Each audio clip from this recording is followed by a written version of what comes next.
Extreme 103, XR103.com.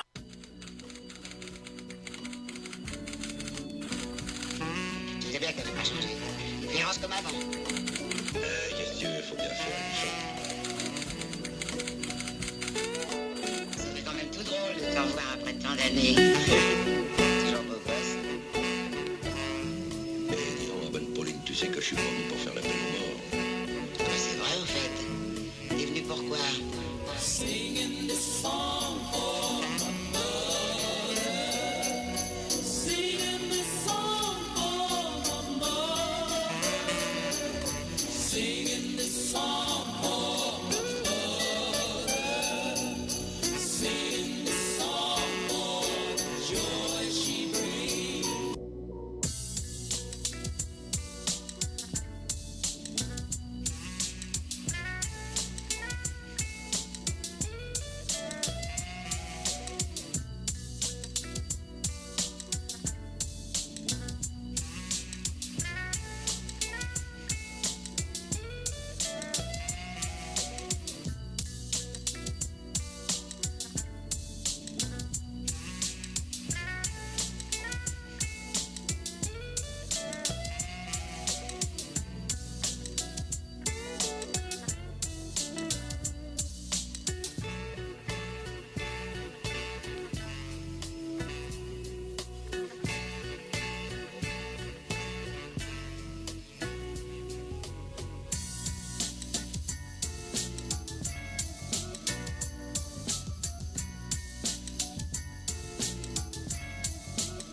Years on the air, giving wall-to-wall coverage of minor professional football, talking to some of the hottest names in the game. Hey, man, big game against Stampede this weekend, man. You boys gonna be ready? Coming to DFW, man, and we gonna show you boys how to play physical football. This is Saturday Night Live with DG, Dez, JC the Commish, and the super producer, Low Watts. You had the division all season long, and then you lose it at the last game. Season. Step into the barbershop and get faded, because Barbershop Radio is on.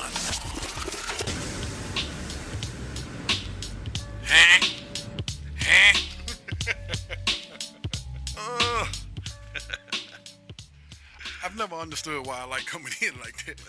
You ever felt like you were a rapper? It just feels right. Doesn't it just feel right, man? Yeah, Is that what it is? Is that come you do it? I mean, because sometimes I feel like I'm a rapper. It just feels right, man. So just go with it.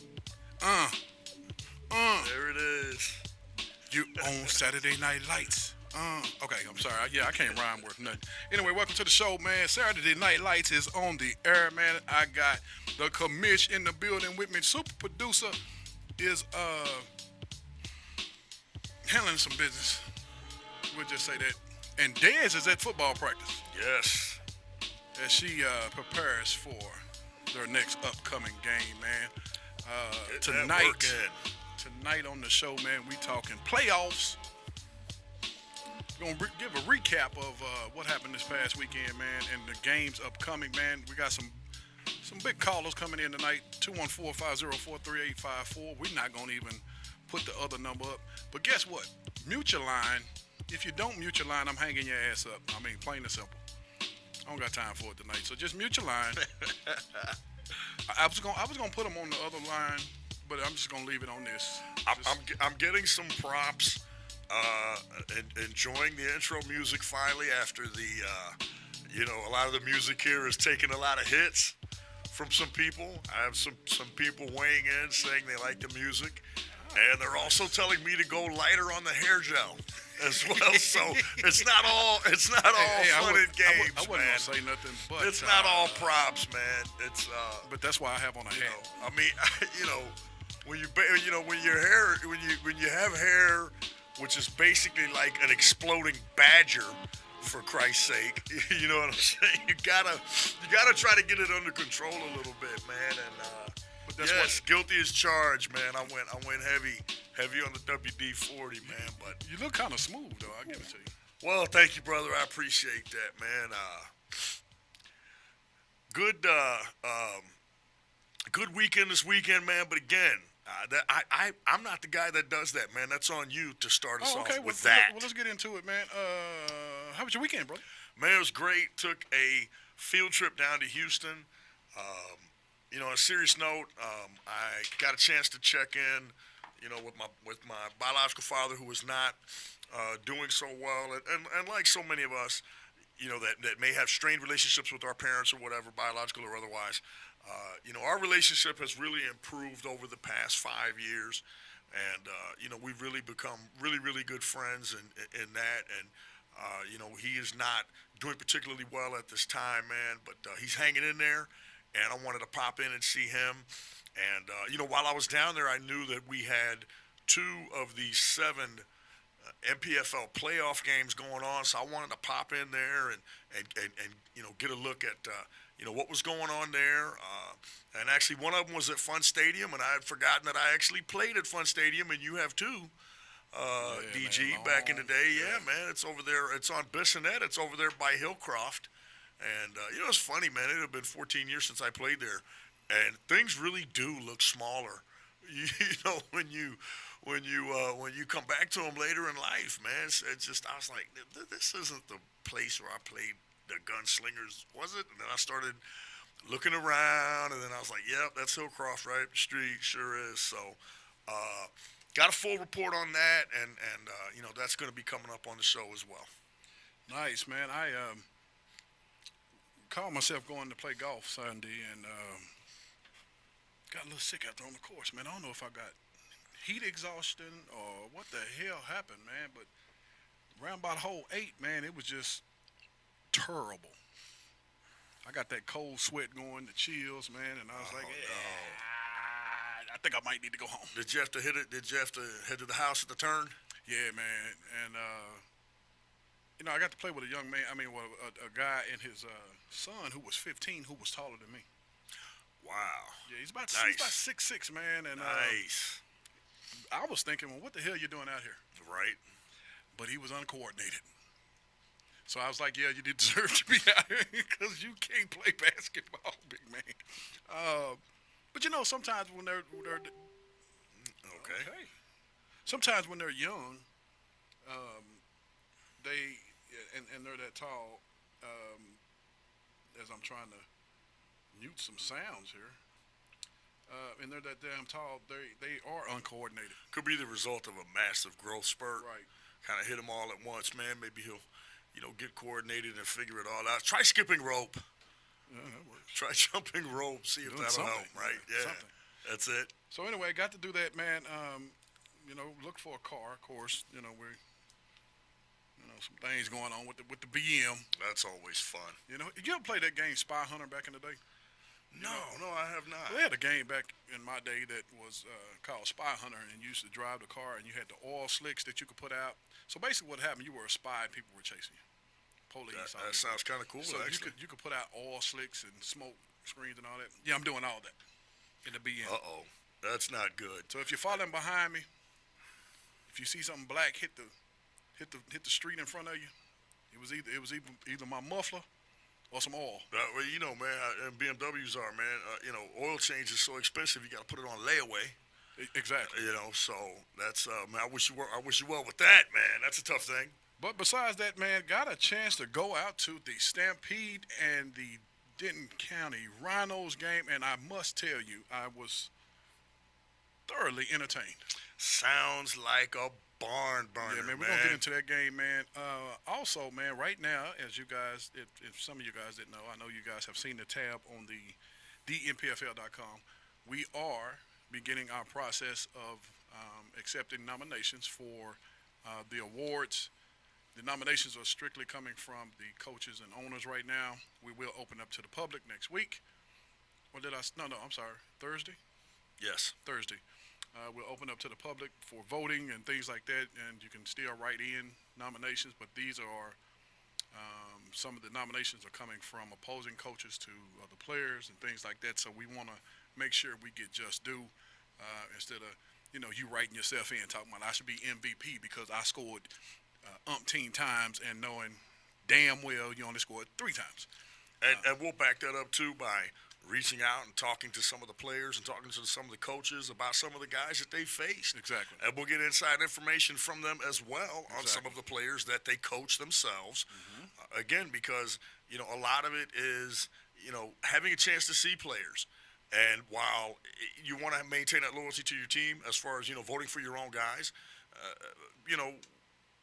guys are going to be loyal to their own guys. They're going to vote for their own guys. So we do need guys to vote for players on other teams, but there is a lot of intrinsic value in talking to someone who is around a player all the time, who watches his practice habits and breaks down that game film week after week and sees what that player does for them. So, we're gonna do it the way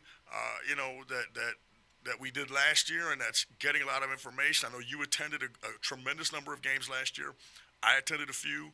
We talked to a lot of people. We're going to take that plus the process that you opened up on the website and combine it all, man.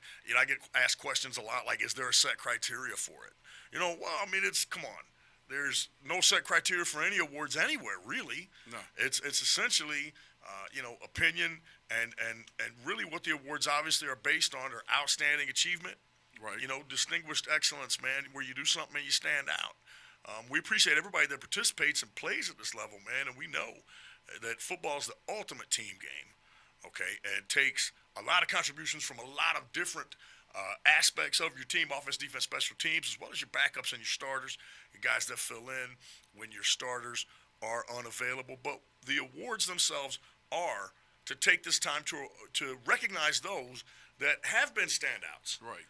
And do deserve recognition for their individual accomplishments, man. So let's get those nominations in, man, and tell us what you think when we call you and rattle your cage and ask you about a player that you played against, as well as asking you about some of your own guys too, because information is the thing that helps us most to determine, who's deserving of these awards. I think that you'll see that when you get guys that are talking about other players as opposed, to their own team, then the commonality really starts to stand out. You start to see who's being mentioned over and over again. And so this is really key in helping us to, say, okay, well, wow, this guy's opponents repeatedly mentioned him. Right. And so, again, that's a great indicator as well. But keep those votes coming in. That's what the process is for. Nominations are coming in as we speak. Yes. We have a handful that we're still waiting on prior to us actually posting some things out on the website for you guys to follow that. But it is coming. 214-504-3854 is the hotline number. We will get to your calls as people are starting to call in, as my dumb ass forgot to open up the phone line. Well, see, and that's I'm getting some feedback on that. I opened it up.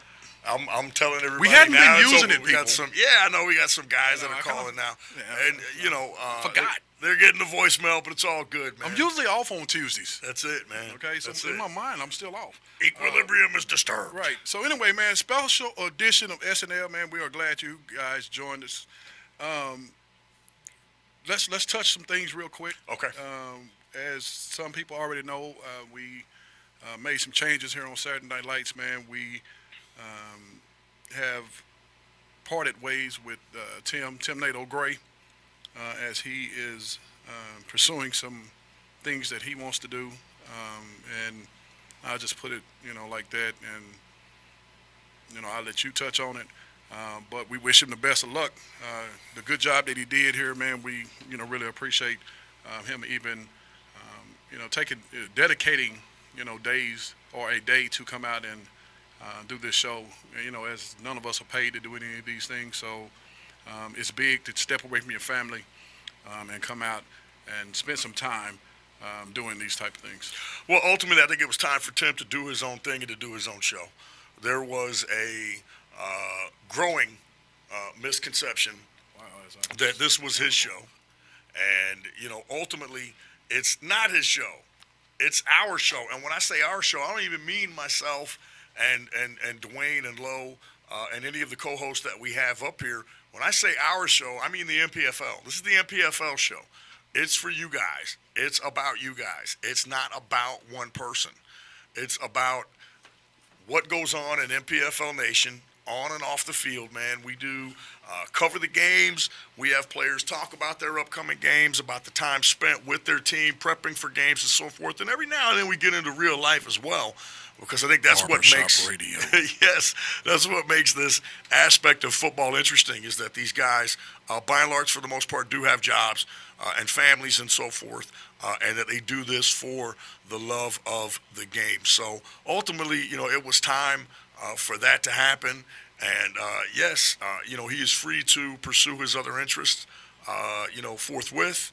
And, you know, again, for us, it's about being all inclusive here. I think honestly and ultimately, you know, anytime things start to cross a line and get personal, where there's open rooting for the blowing out of an MPFL team, you know, that's when we've got to cut the cord and we got to move on. Right. We don't root for anybody to win, and we certainly don't root for anybody to lose here, and we certainly don't root for anybody to be blown out. Some lines got crossed and some things got personal. It is what it is. This is all free will here, people. Right. If you do not like the show without Tim, certainly you can call in and register your opinion. Certainly you can reach out to myself or Dwayne and let us know. It's wide ass open, as we like to say here, Barbershop. man. 214-504-3854. You can weigh in and give your opinions on that tonight, right now, if you like. We are here. We will answer and take any and all questions. This was a decision that was, you know, it was several weeks in the making. It's done, and now it's over with. And again, as Dwayne said before, we wish him well in his endeavors, which he is now free to pursue. And, you know, this show was in existence for 6 years before any co-host came on this thing. Over 150 shows. So we feel like we've built a pretty good base here. And ultimately, our ratings, you know, have been kind of in decline over the past couple of years. But ultimately, it's not due to any one person or any one thing. It could very well be that the market is changing and that there's a hunger for different things. And so certainly, people are free to explore those things. But we're getting it back to what it was when we got it started. We have a lot more participation here from callers. And again, this is for everybody. This is your show. Call in, check us out. You may call in and you just want to listen. You may call in and you want to give your opinion. We're not turning anybody away, man. This is what we do. Well, I do want to add, man, that, you know, we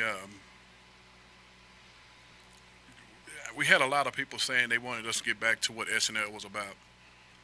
They felt that we've this year kind of strayed from what we've always been about on the show. So we want to, you know, try to get back to that, man. Like you said, you know, long time building this brand, man, to get away from it. It was bad when we had those long-time listeners not chiming in anymore. That's right. You know, that was a key indicator. And then when you ask why, and they say, well, you guys are not doing the same thing that you're done. And as far as numbers, man, I think our numbers reflections are different than what, you know, you doing it live on Facebook or you doing it live on what's the other, Periscope, whatever it may be. Mm-hmm. Most people go back and watch our show or listen to our show. Right. And it's been that way for years. And the numbers were decent on YouTube last week, even though the wrong link was posted. Yeah. Thank you to my wife for posting the correct link. But we had good numbers on that. Yeah, you were telling me that. And if you think about it, man, I think a lot of people use some of the material that we gave out in previous years, some as bulletin board material. Sure. White. Won't say your name, Glenn White.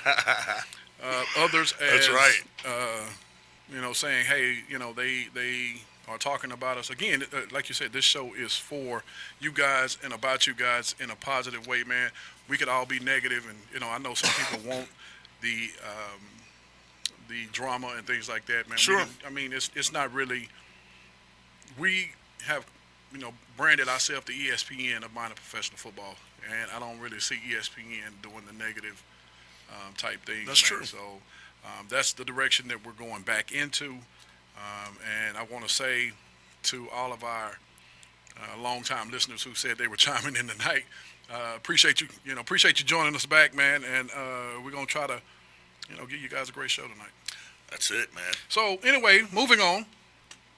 And again, your great wife is plastering this link. I appreciate you. I gotta say, man, you like your wife is beautiful, brother. Oh, thanks, man. I appreciate that. She's also good at broadcast tips too. She told me to cover my mouth when I cough. Yeah. Right? That's good, man. She's on Something it. you should Posting know. the right. I know, man. How bad is this for that, how man? long? I'm sitting here coughing on the microphone, You've man. been doing this for I know, right?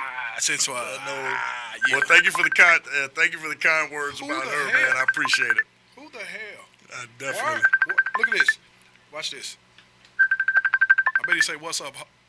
Oh. Let me not take that call. Wow. So anyway, The continuing coverage of SNL. yeah. Damn.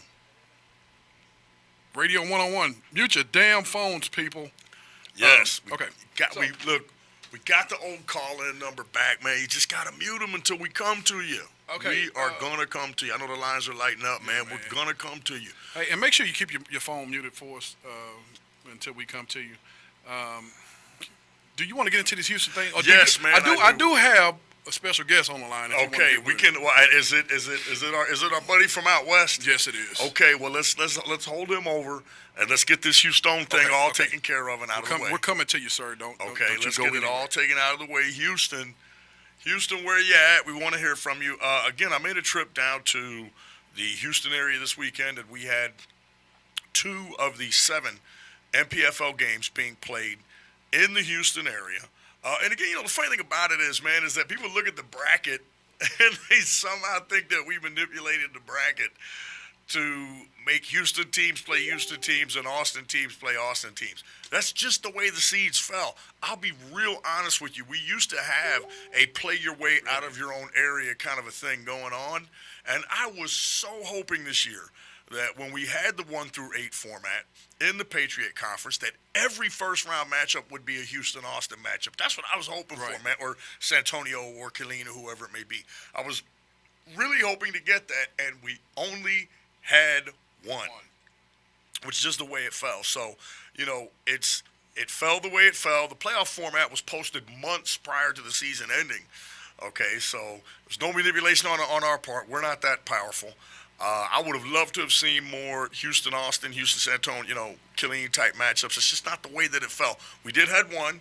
Obviously, we're going to cover that. Now, I want to talk about the situation particularly that went on with the Galveston Monarchs and the Baytown Thunder. Prior to the season, I was on conference call with all 10 of our Houston representatives. Are we all right? Did we just go dark? Are we good here? Hey. Are we good? Are we all right? Hey. Okay.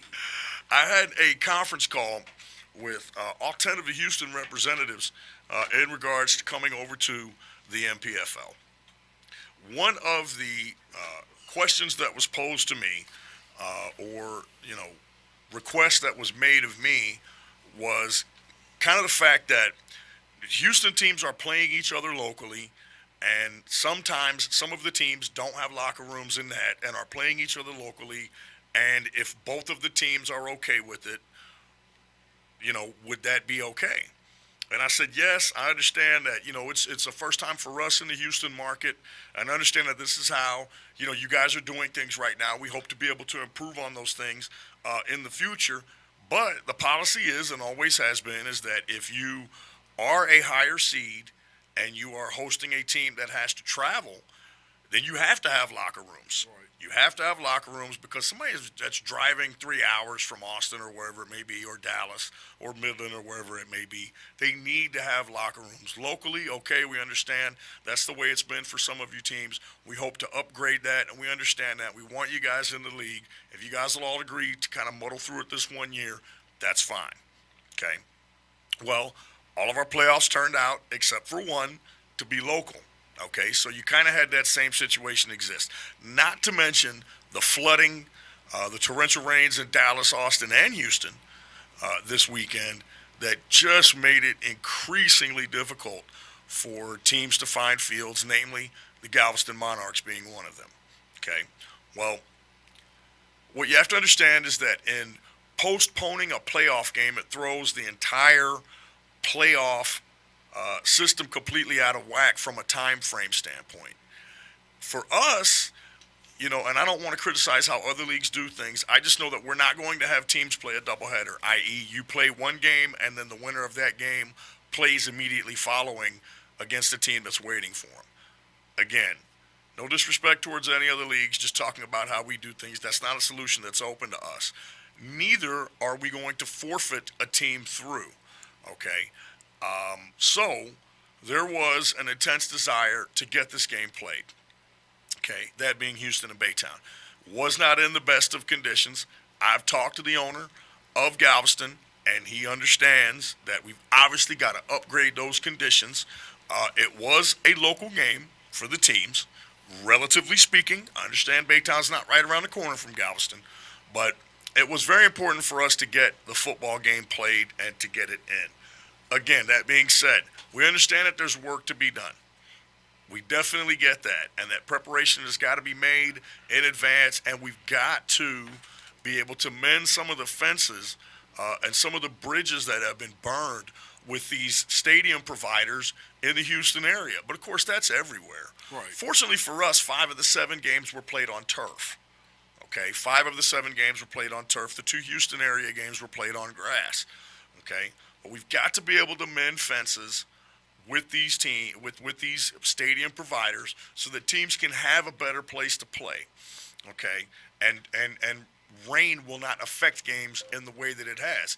Make no mistake about it. I was over at Fun Stadium as I bounced between the 2 games, watching the Ducks and the Broncos play, a couple of extremely talented teams, watching those guys play, and Fun Stadium wasn't in the best of shape in terms of its playing surface. So it was just kind of tough sledding all the way around for the boys in Houston. And like I said, doesn't help that they're down there in the Gulf. They're close to the water. And so we understand that. And it's definitely something that we're working on and working to make better. My hats are off to Baytown and to Galveston and to the Broncos and to the Ducks for muddling on through, so to speak, no pun intended, and getting those games played. We really appreciate it. The havoc that it would have caused for us to postpone a game, to do a league-wide bye week while waiting for the teams that were unable to play to catch up, would have pushed our championship game not back 1 week. Remember, there's a holiday week following June 25th, which was part of the reason that we weren't able to do our championship game on July 2nd, because many of the staff of these stadiums we wanted to play at were going to be unavailable. So that meant our championship game would have had to been pushed back from June 25th to July 9th, which would have pushed our All-Star game back to July 16th. So I want to say not the best of circumstances. I do understand people's concerns. We're certainly looking at it and working on it and trying to do some things to get better so that something like this doesn't happen again. But my tip of the cap to all of you, and we just lost power. And we've just regained power. My tip of the cap to all of you guys who, pushed on through and soldiered on and got those games played. We definitely appreciate it, and I wanted to come down also, not to be a distraction in any of the games, but to show support, for those guys for getting it done. Houston's a huge part of what we do. The final piece of the puzzle, as we like to call it around here. Super glad to have those guys on board.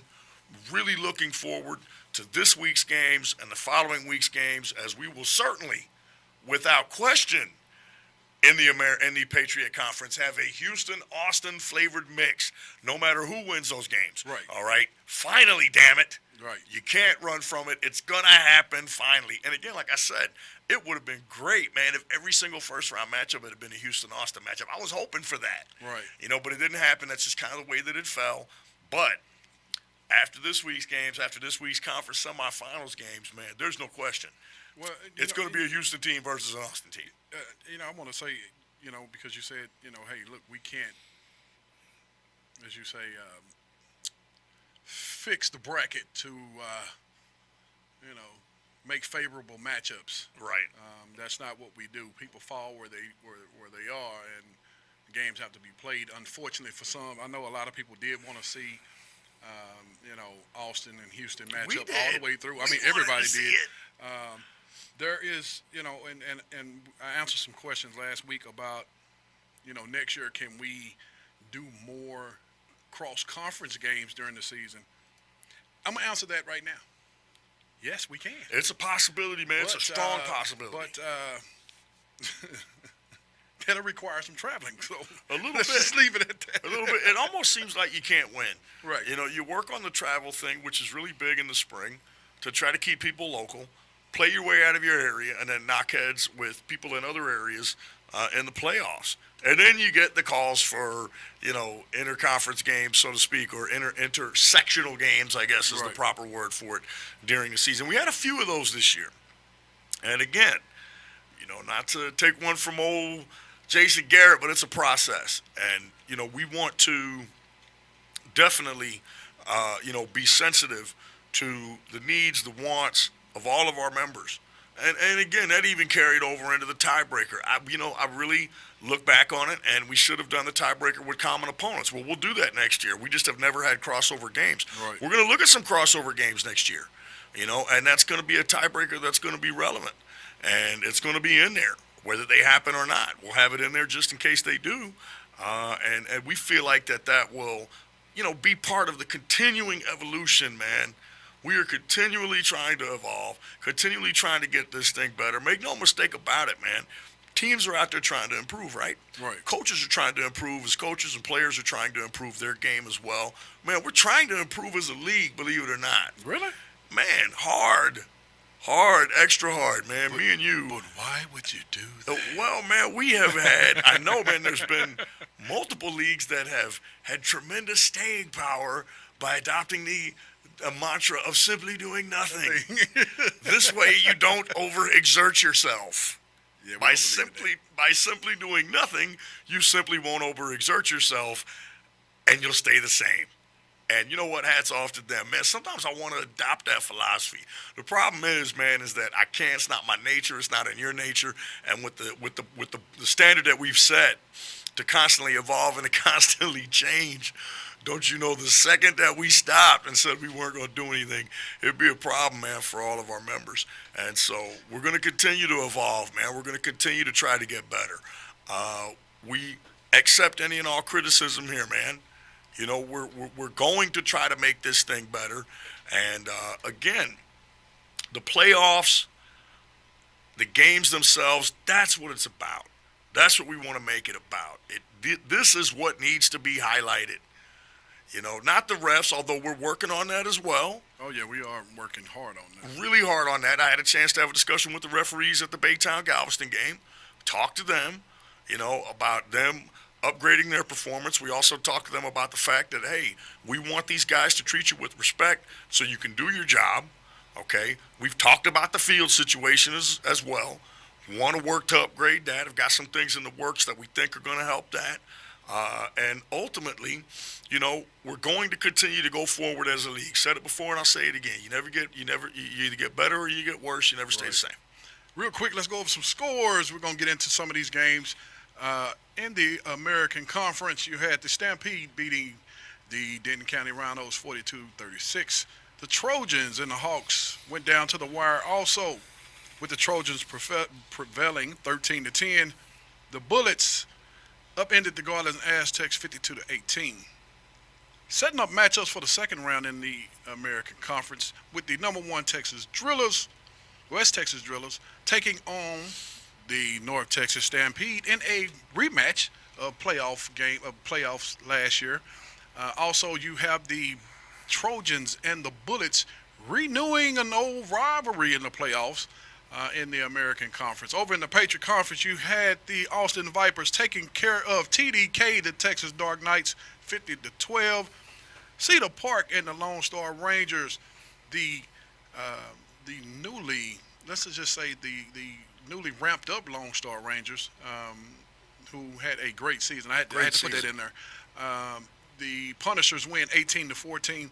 The Broncos upended the hot streaking Ducks 14-8, and the Monarchs shut out the Baytown Thunder 26-0. Setting up second round matchups, all to be played on June the 11th, with the number 1 Austin Vipers, the defending MPFL champions, taking on Cedar Park Punishers.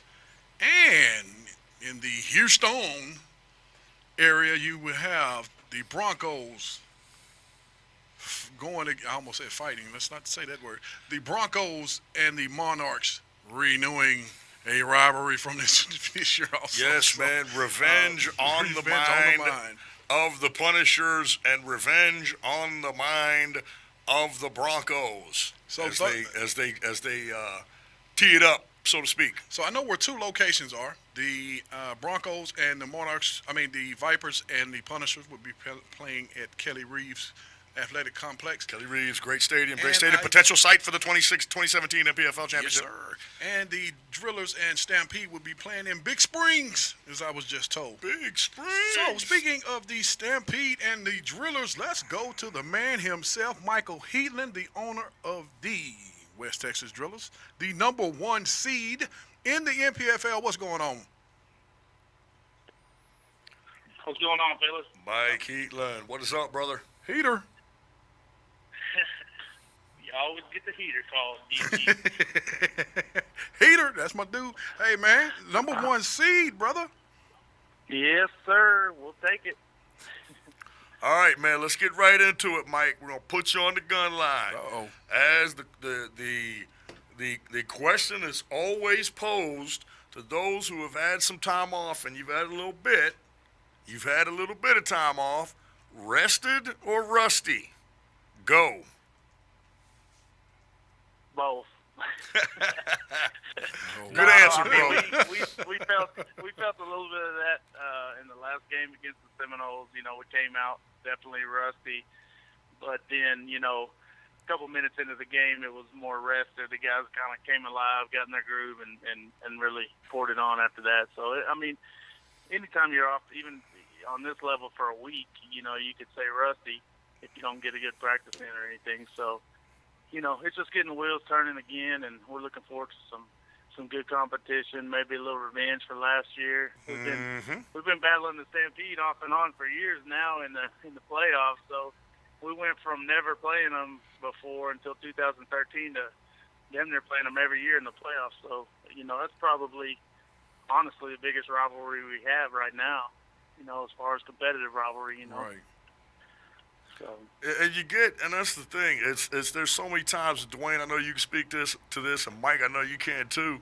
There are times, I guarantee you, man, and both you guys can speak to this, that you have a great week of practice and your team comes out flat. Yep. Then there are other times that you're like, man, we couldn't even get out of our own way in practice, and you come out and you play the game of your life. How much talk is going on amongst the guys that played for your squad last year, Heatland, about the game last year and as it relates to this one coming up? I know it's a brand new game, man, but there's got to be a little bit of chatter. You guys have got to be eager to strap it up and take on those guys from the Stampede again. Oh, yeah, there's a lot. The veterans, there's definitely a lot of chatter about it, trying to get the new guys or the guys that maybe don't know all the history about it, what's going on. Veterans are using it as ammo, as they should. So, we're looking forward to, not to downplay anybody we played. El Paso come out and they play a hell of a game every time we're playing tough. It's just, depth ends up getting to them and stuff like that. And you tend to play to the level of your competition. So we do that, when we're playing a good team and when we're playing a bad team. So, we're just looking forward to a faster paced game, playing some more competition and seeing what our guys got. We got some new guys that haven't played anybody like this before. So, I want to see what they do against some real comp. So Here's a major question. If it comes down to a field goal kick again, do we call a timeout? You know what? I'll leave that up to the head coach. I try not to get too involved in that. I focus on the defense, and every now and then when I see something, I go over there and chirp in his ear a little bit. But I don't know. You know, that to me, that stuff's not as big a deal as just the execution on the field. I mean, you guys saw it. I mean, hell, we almost drained a 63-yarder at halftime, and then we miss a 27, 30-yarder to put the game in overtime. It's just that's kicking for you. I mean, it's not just the kick; it's the snap, the hold, the timing, and everything. Absolutely. You have the best kicker in the world. I mean, I've never blamed that on a kicker because I went back and watched the film, and there was pressure, and he was trying to do his best to squeeze it in the corner and did all he could. But don't leave it to a field goal. You know, when it comes down to games like this, there's a lot of times it is, but do the best you can do to not make it a field goal at the end just to keep the game going. Well, and you miss key plays where you say, damn, or, a play that could have got you a touchdown instead of, extra point. I mean, instead of a field goal early, as, Coach Charles Thornton, I'm sorry, GM. I'm going to quit calling you Coach C. Right. As GM Thornton says, it's going to be a great game. Yeah, I believe it is going to be a great game, and I think you two match up well as you have seen in the previous years of your playoffs. Memorial Stadium in Big Spring, correct? Yes, sir. Okay, you have an address for that? I just messaged it to Charles about 45 minutes ago. I don't know it off the top of my head, but I can post it on the league website or on the. I can post it on the Unfiltered and the MPFL Facebook pages. It's a good field. That's where we played the Seminoles 2 weeks ago. Great locker room, showers. I mean, they're not going to have to worry about anything. I told Charles, lucky for them, it's about 45 minutes, an hour closer to the Dallas Fort Worth area anyway. So hopefully, a little shorter travel for those guys too, get them home safe. So, I mean, it's a good deal. Just, it's hard. It's hit and miss over here with Grande with the playoffs because, you don't know till the last minute and then it's too late. We got a pro soccer team over here that apparently some people like soccer around here. I don't know. But, once it's booked, it's booked. How dare they? Yeah, how dare they. But, not looking too far ahead, but I did check, and it is available next weekend. So. Bulletin board material. Man, we get it. Hey, you got to do that, man, when you're making arrangements and stuff. You got to be prepared. On top as you can, but there's a difference between being prepared and putting a down payment on something. That's true. Exactly. That's true. So, That's true. Yeah, I mean, we're looking forward to it, man. We know it's going to be a great game. We're looking forward to some great competition. We know they're going to show up and play some quality ball, and I mean, we're ready for it. It's what we've been waiting all year for. So definitely looking forward to it. How have again? I know you guys have got you got kind of a new kind of a new bunkmate out there, kind of sharing things with you guys out there in the Midland Odessa area, man. You guys have always been on the cutting edge as far as promotions and interaction with the community, man. How has that been going for you this year, man, in terms of generating interest? Well, I mean, we still do it as best we can. I mean, we've done the billboards and we've gone to the schools and stuff like that. But I'd be lying if I told you it didn't drop off a little bit. Right. A lot of that is just leg work. I mean, that's a lot of work for one guy.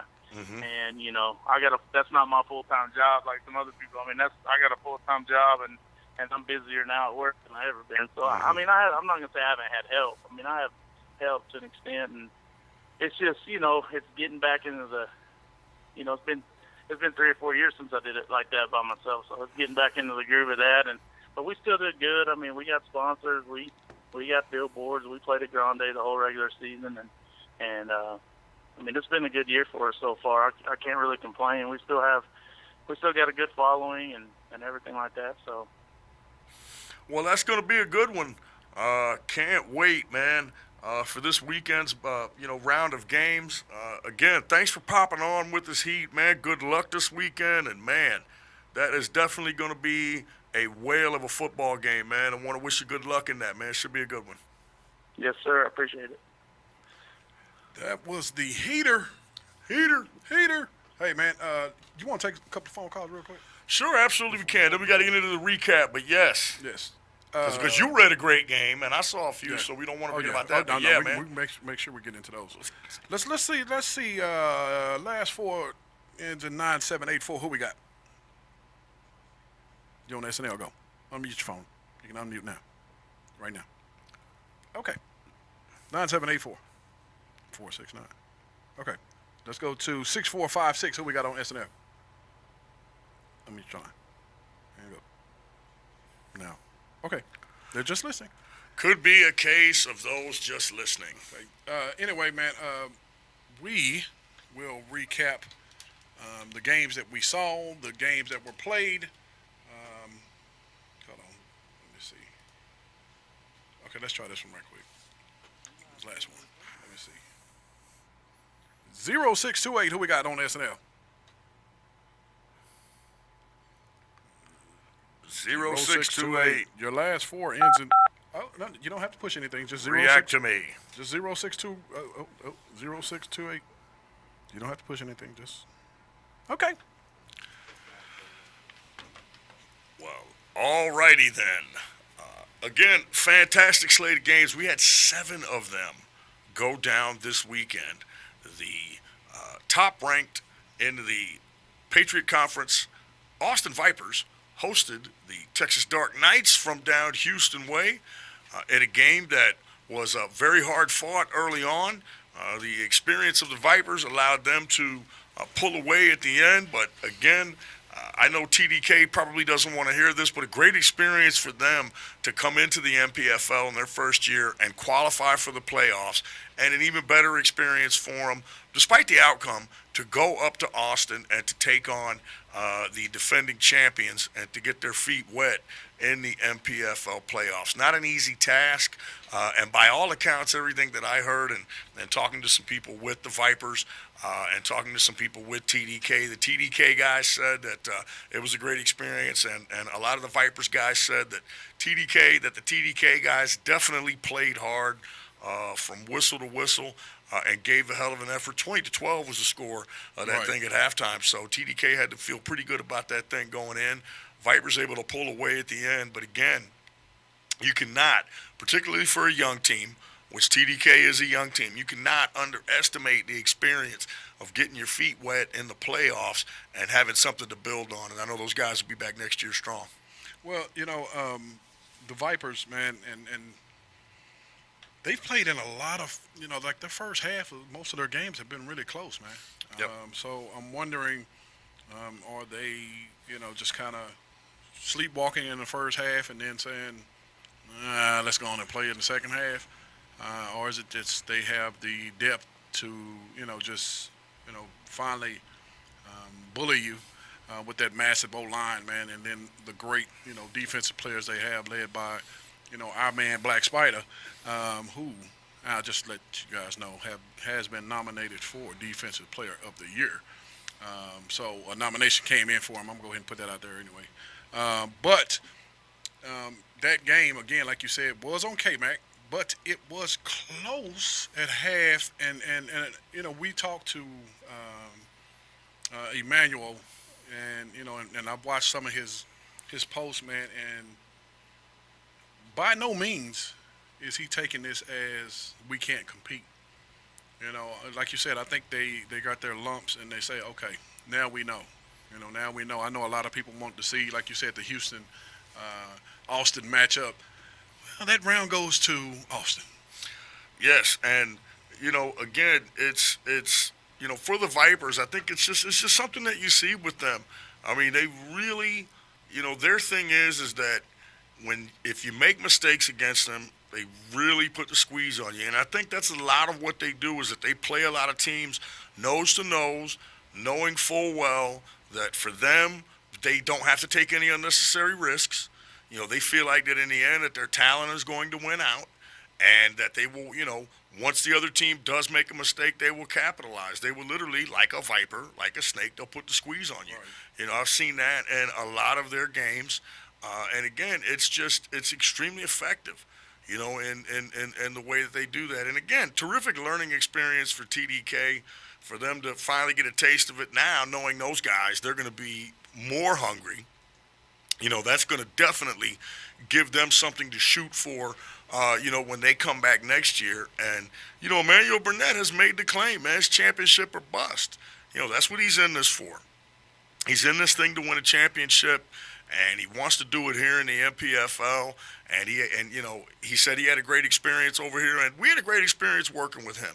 Right. It's funny. There's a lot of people that say a lot of things about a lot of people. And I know, right? Say that again? Yeah, there you go. A lot of people say a lot of things about a lot of people. You really have to kind of find out for yourself in terms of dealing with someone. And people's perception is a lot different, okay, than what you may see, for example, on Facebook, or what you may have heard from some other people. We have no preconceived notions or anything about anybody going in that we choose to work with, okay? And that being said, I still heard some things. And the guy has been absolutely on point, and there was others that I had heard some things about, But again, I don't let that sway me. But Emmanuel Burnett has done a terrific job with that franchise. If you look a little deeper with them, man, it's that they are homegrown. He really prides himself on that. He really prides himself on having a homegrown team. It's a really interesting way to build a franchise, but boy, I tell you what, I think on the back end, they do have a tremendous sense of pride in that it is a homegrown group of guys. That really, does kind of give them that bond. And if they keep some of the talent they had, I know that their running game was getting all kinds of accolades. In particular, their lead back is a guy that you hear some fantastic things about. He definitely should be up for an award as well, and certainly in the running, and somebody that we'll look at. And they've got talent elsewhere too. And so, a few additions here, some of the guys that they have internally getting better, okay? More off-season work, because this has turned into a year-round thing now. Right. Interestingly enough, our thing has turned into a year-round thing now. They've got to feel like the sky is the limit. So hats off to them. And, of course, hats off to the Vipers for doing what needed to be done. That was not a gimme layup game for them. That was a playoff team coming in there. That was a team that qualified for the playoffs. So make no mistake about it. Good win for the Vipers. Good experience for TDK going forward. Let's jump back over to the American Conference real quick. I want to go into the Trojans and Hawks game real quick. I got a lot of reports from this game, man, as it was going on, and they were saying that this was defensive line, offensive line work, just, both battling. But I was also informed that the Hawks didn't have their quarterbacks, neither Fields or Tybell, and they were using a wide receiver at quarterback. So big props to them to hang in a game with, the national champion Trojans. We've seen the Trojans put up, a lot of damn points this year, man, and then for the Hawks to be able to hold them to actually be winning late into the game, from what from the reports I heard, with the Trojans, getting the field goal late to win the game.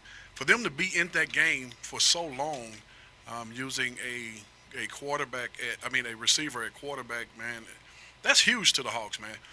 Big shout out to Ruben Gallup. I'm gonna probably say his last name wrong. I always do. It's not that hard. I know. It's Galvin. I know, but I always say Galvin. I always say Galvin. Galvin, who says that he's going to walk away from 11-man, man. But I do want to give him props, man. Each time the bell has rung, his team has come out to play, man. Whether it's on TV, whether it's against a national champion, like this past weekend, right? Or against the eventual champion, like they did last year. Right. So again, man, big props to the Hawks, man. They're a good team, man. Those guys are real. That defense is extremely good, and Tristan Gonzalez, is it Gonzalez, right? Griffin. I'm sorry, Griffin. My bad. See, now I'm bad with names. Yeah. Tristan Griffin, man, is a guy that was very, very much in the mix last year for an award, and he has put together probably an even better season this year. By the way, he has been nominated. The guy is an out-and-out shop wrecker. Would love to get him in studio. I know their season's over. He also said he was hanging up the pads. Boy, I tell you what, man, what a great football player he is. What a tremendous season he's having, man. Double-digit sacks from that LB position, man. He is a guy he's up for an award. Yes, that's right, man. He is a guy that plays on a great defense. Yeah. They've got a lot of great players on that thing, man, and that guy is a standout amongst that group. And, like I said, when we were, looking through the awards last year, his was a name that came up. Big time. A lot of times, man. And so, hats off to him. What a fantastic career he's had. And, boy, I tell you what, man, I know that they didn't win the championship this year. I'm certain that he would have liked that. But talk about going out on top, man. Right. The guy had double-digit sacks and was just all over the place, man. So props to him, man. The guy is just an absolute shop wrecker and a great player. One of the greats in the MPFL. The Trojans, again, win that game and move on to face the Texas Bullets on June the 11th. Yes, and we've been invited to that game. Just to give you a heads up, man. My phone rang with we're going to be in the building? Representatives of the Trojans. And I was thinking about hopping on the bus. Have invited us out to that game. And that is also a distinct possibility as well. Better yet, well, you just came back from Houston. Let's hop in the rig and head down to H-Town. Hey, man, I'm telling you, man. Hell of a damn game going on. Yeah, we got a lot of great choices, man. So many great choices. Going to see the Austin. We can't see all of them. Actually, we can see the Austin and Cedar Park Publishers game. Well, again, hey, Thanks man, to K-Mac. I'm telling you, man. Thanks to K-Mac Sports. Just a great slate of games upcoming this weekend. And again, props to the Trojans, man, for, doing what's necessary to win. If you're continually in close, in big games, and then you've been in a lot of close, a lot of close big games, then it's not something that shakes you up. Well, you do what needs to be done. And they sustained some pretty costly injuries in that I was just about to say, man, I heard that's lost tough, some man. Key guys, man. So. But listen, the Trojans. Hey, listen. Here's the thing, man. They have played and won games shorthanded before. Right. Big games. That's happened to them. So Alex Ovaez and those guys over there, man, and that coaching staff and that great group of football players that they have, they can literally point to the next man up thing. Because they've done it before. Well, they also had, a lot of line depth, so that kind of helps out, Absolutely. Most of the top teams, that's something that they don't struggle with is, offensive and defensive linemen. Moving back, as you can see, I keep jumping across conference. Well, and that's going to be a slugfest, them and the Bullets, man. Holy mackerel. That is going to be those matchups physical game. In the next hour. Do we need to go to break? Oh, We're damn. At the top of the hour. God dang it. Top of the hour. I'm like super producer in here, man. I'm keeping you on it. Damn it. Probably because I got to take a whiz like a Russian racehorse, but don't worry about that, man. Just keep us on time, brah. Okay, so we're going to go to break.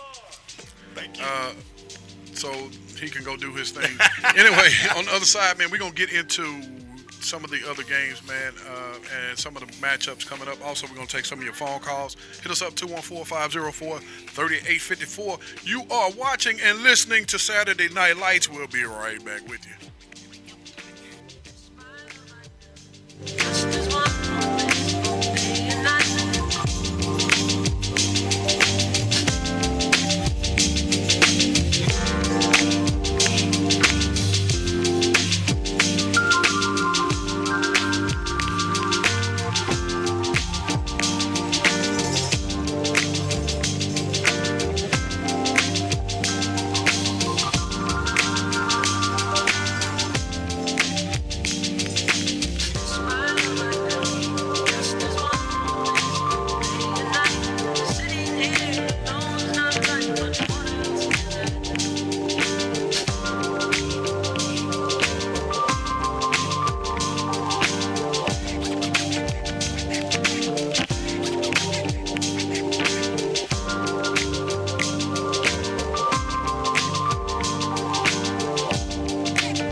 Want to host your own show? Oh, yeah. Call now, 972-765-7834. 972-765-7834. Extreme 103, XR103.com. Get the cutting edge up on minor pro football.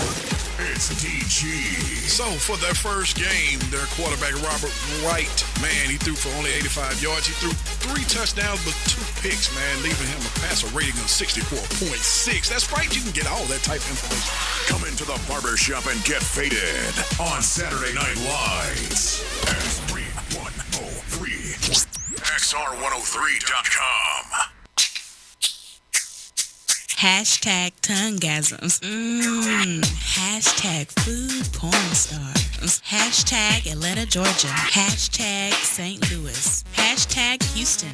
Hashtag Jackson, Mississippi. Hashtag the Triple D. Hashtag Austin. Hashtag South by Southwest. Hashtag Core 24. Hashtag Meatball Movement. Hashtag DFW. Hashtag Your City Next. Do you need a caterer? Call Deshaun's Catering. 972-863-1372. Don't forget to follow us on Twitter at Deshaun's Catering. Like us on Facebook, Deshaun's Celebrity Catering. Follow our food porn on Instagram at Deshaun's Celebrity Catering. But don't report us as inappropriate. Celebrate with flavor. Call Deshaun's Catering, 972-863-1372. 972-863-1372.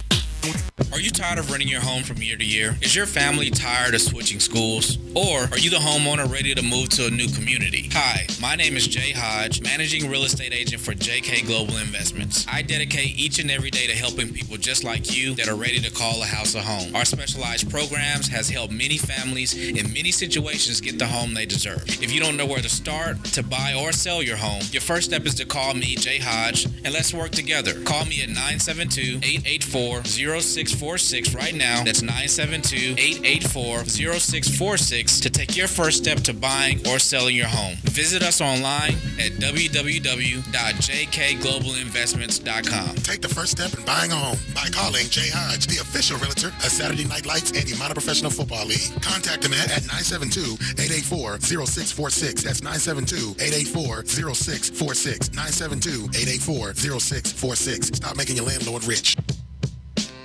DJs, get the hottest music first. Direct to your email at vertico.com. Be a part of the movement, taking over the internet. Vertico.com. It's a simple 4-step process. Receive, listen, download, and press play.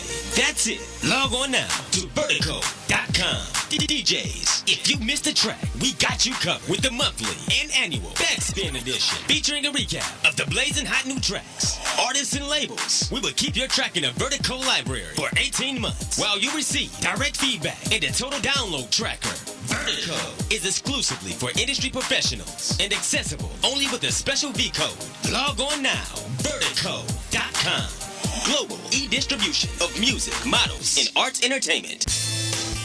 What's a perfect way to get away for the weekend? Stampede Ranch. Want to really impress your corporate clients? Take them to Stampede Ranch, located near Sardis Lake and sits right on the Kiamichi Mountains. Stampede Ranch has the perfect views, lakefront cabins, and the facilities to rent. Hunting, hiking, fishing, boating, four-wheelers, and much more off-the-grid fun.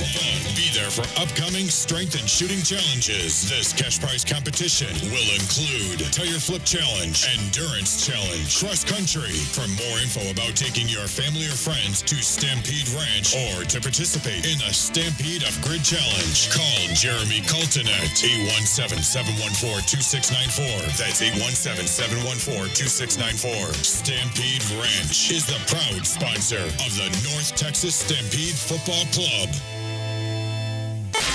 Like our fan page on Facebook. Search Extreme 103 Radio HD. Extreme 103. Radio and the internet. XR103.com. Hear about it on Saturday Night Lights tonight.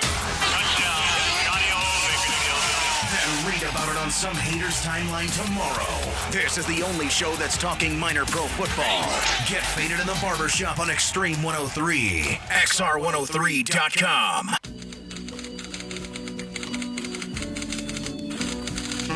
Tu sais bien qu'elle n'a pas changé. Virence comme avant. Qu'est-ce que tu veux, faut bien faire une chose. C'est quand même tout drôle de te revoir après tant d'années. Toujours beau gosse. Eh, dis donc, ma bonne Pauline, tu sais que je suis pas venu pour faire la belle aux morts. Ah, c'est vrai, au fait. T'es venu pourquoi? Singing this song for my mother.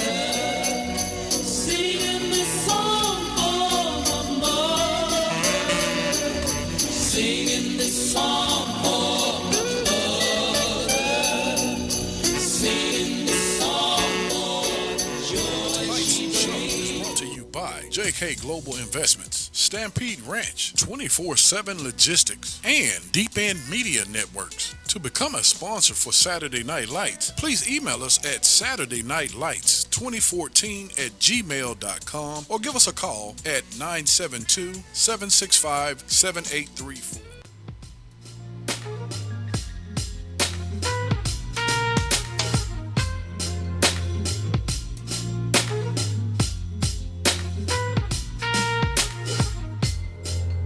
Tout corps plongé dans un liquide subit une poussée de bas en haut égale au poids du volume de liquide déplacé. Pas de glace.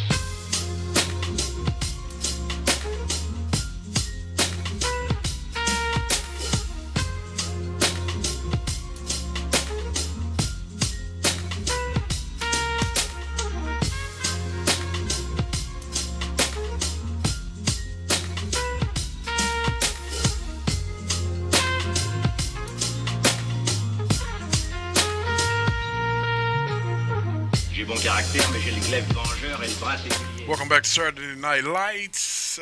Extended commercial break right there, but we had to pay some bills, man. Super producer has walked in the building, but he's about to walk his ass right back out. Uh-oh. I knew it. Uh-oh, nah, he's not. What number- He's what- not leaving just What color yet. is that? Red? Okay. ¿Qué pasa?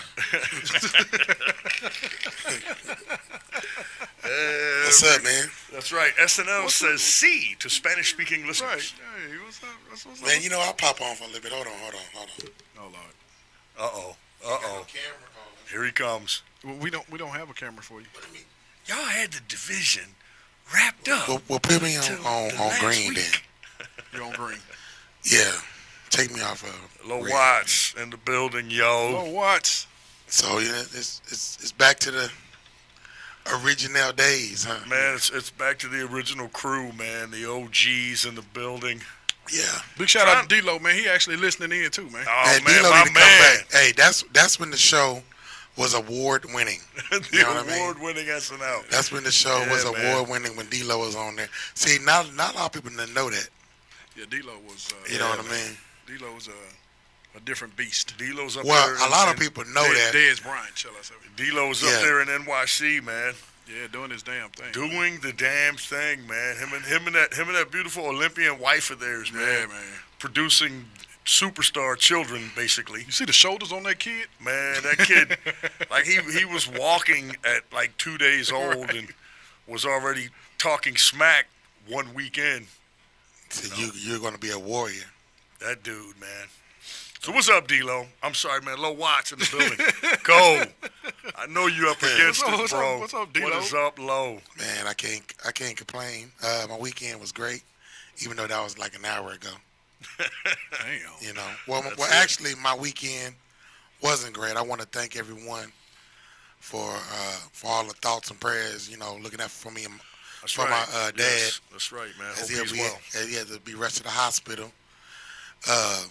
You know, so can I do my what in the hell too while I'm on? Man, it's a great time for it, man. Yeah, Absolutely. No time What? like the right time is. What in the hell is up with one of these airlines? I can't say who, but Yeah, please don't.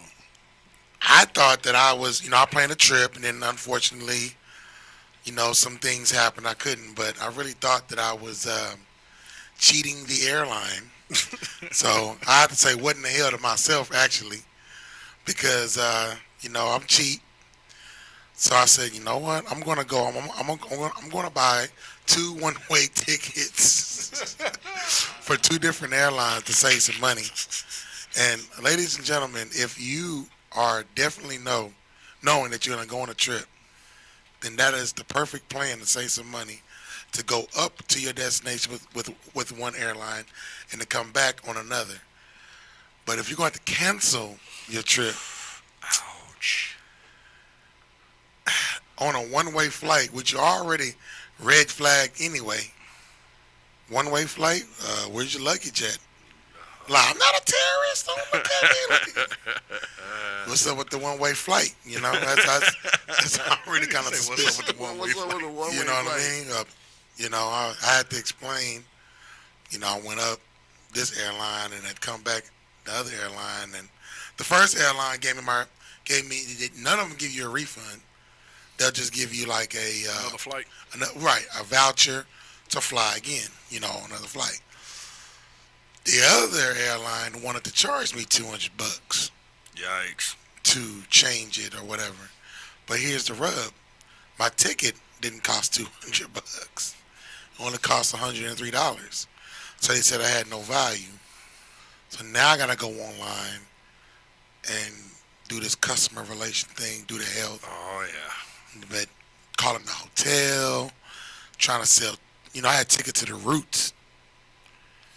Man, oh, you must have been going to Philly. Yeah, I was going to go to the Roots picnic and, you know, try to get those tickets sold and ended up eating a lot of that cost, man.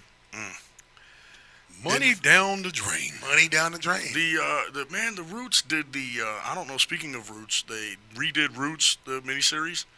Yeah. And I've been watching that on A&E. And the Roots, Questlove and them did the soundtrack on it. Really? And it is, man, I got to tell you, it's outstanding. Really? It is great, man. First of all, the miniseries itself is awesome. The soundtrack on it is off the chain, bro. The Roots performing soundtracks on Roots. Well, it seems like a logical place for those guys to go, man. No, man. This is supposed to be. Okay, it might have just been. What season are what? Well, I'm in the process of watching the last episode. Of course, then all that OJ stuff came out, jammed up my DVR, if you will. But excuse me. Oh my God, forgot to cover my hand. Sorry, baby. I coughed earlier. My wife informed me I needed to cover my hand. I think I know that now. Broadcast professional. From what I saw, man, it looks like the Roots is in 6 parts or 5 parts, something like that. I think I'm on the last one. I'm on the first one. Thursday, and it is, man. I'll tell you something.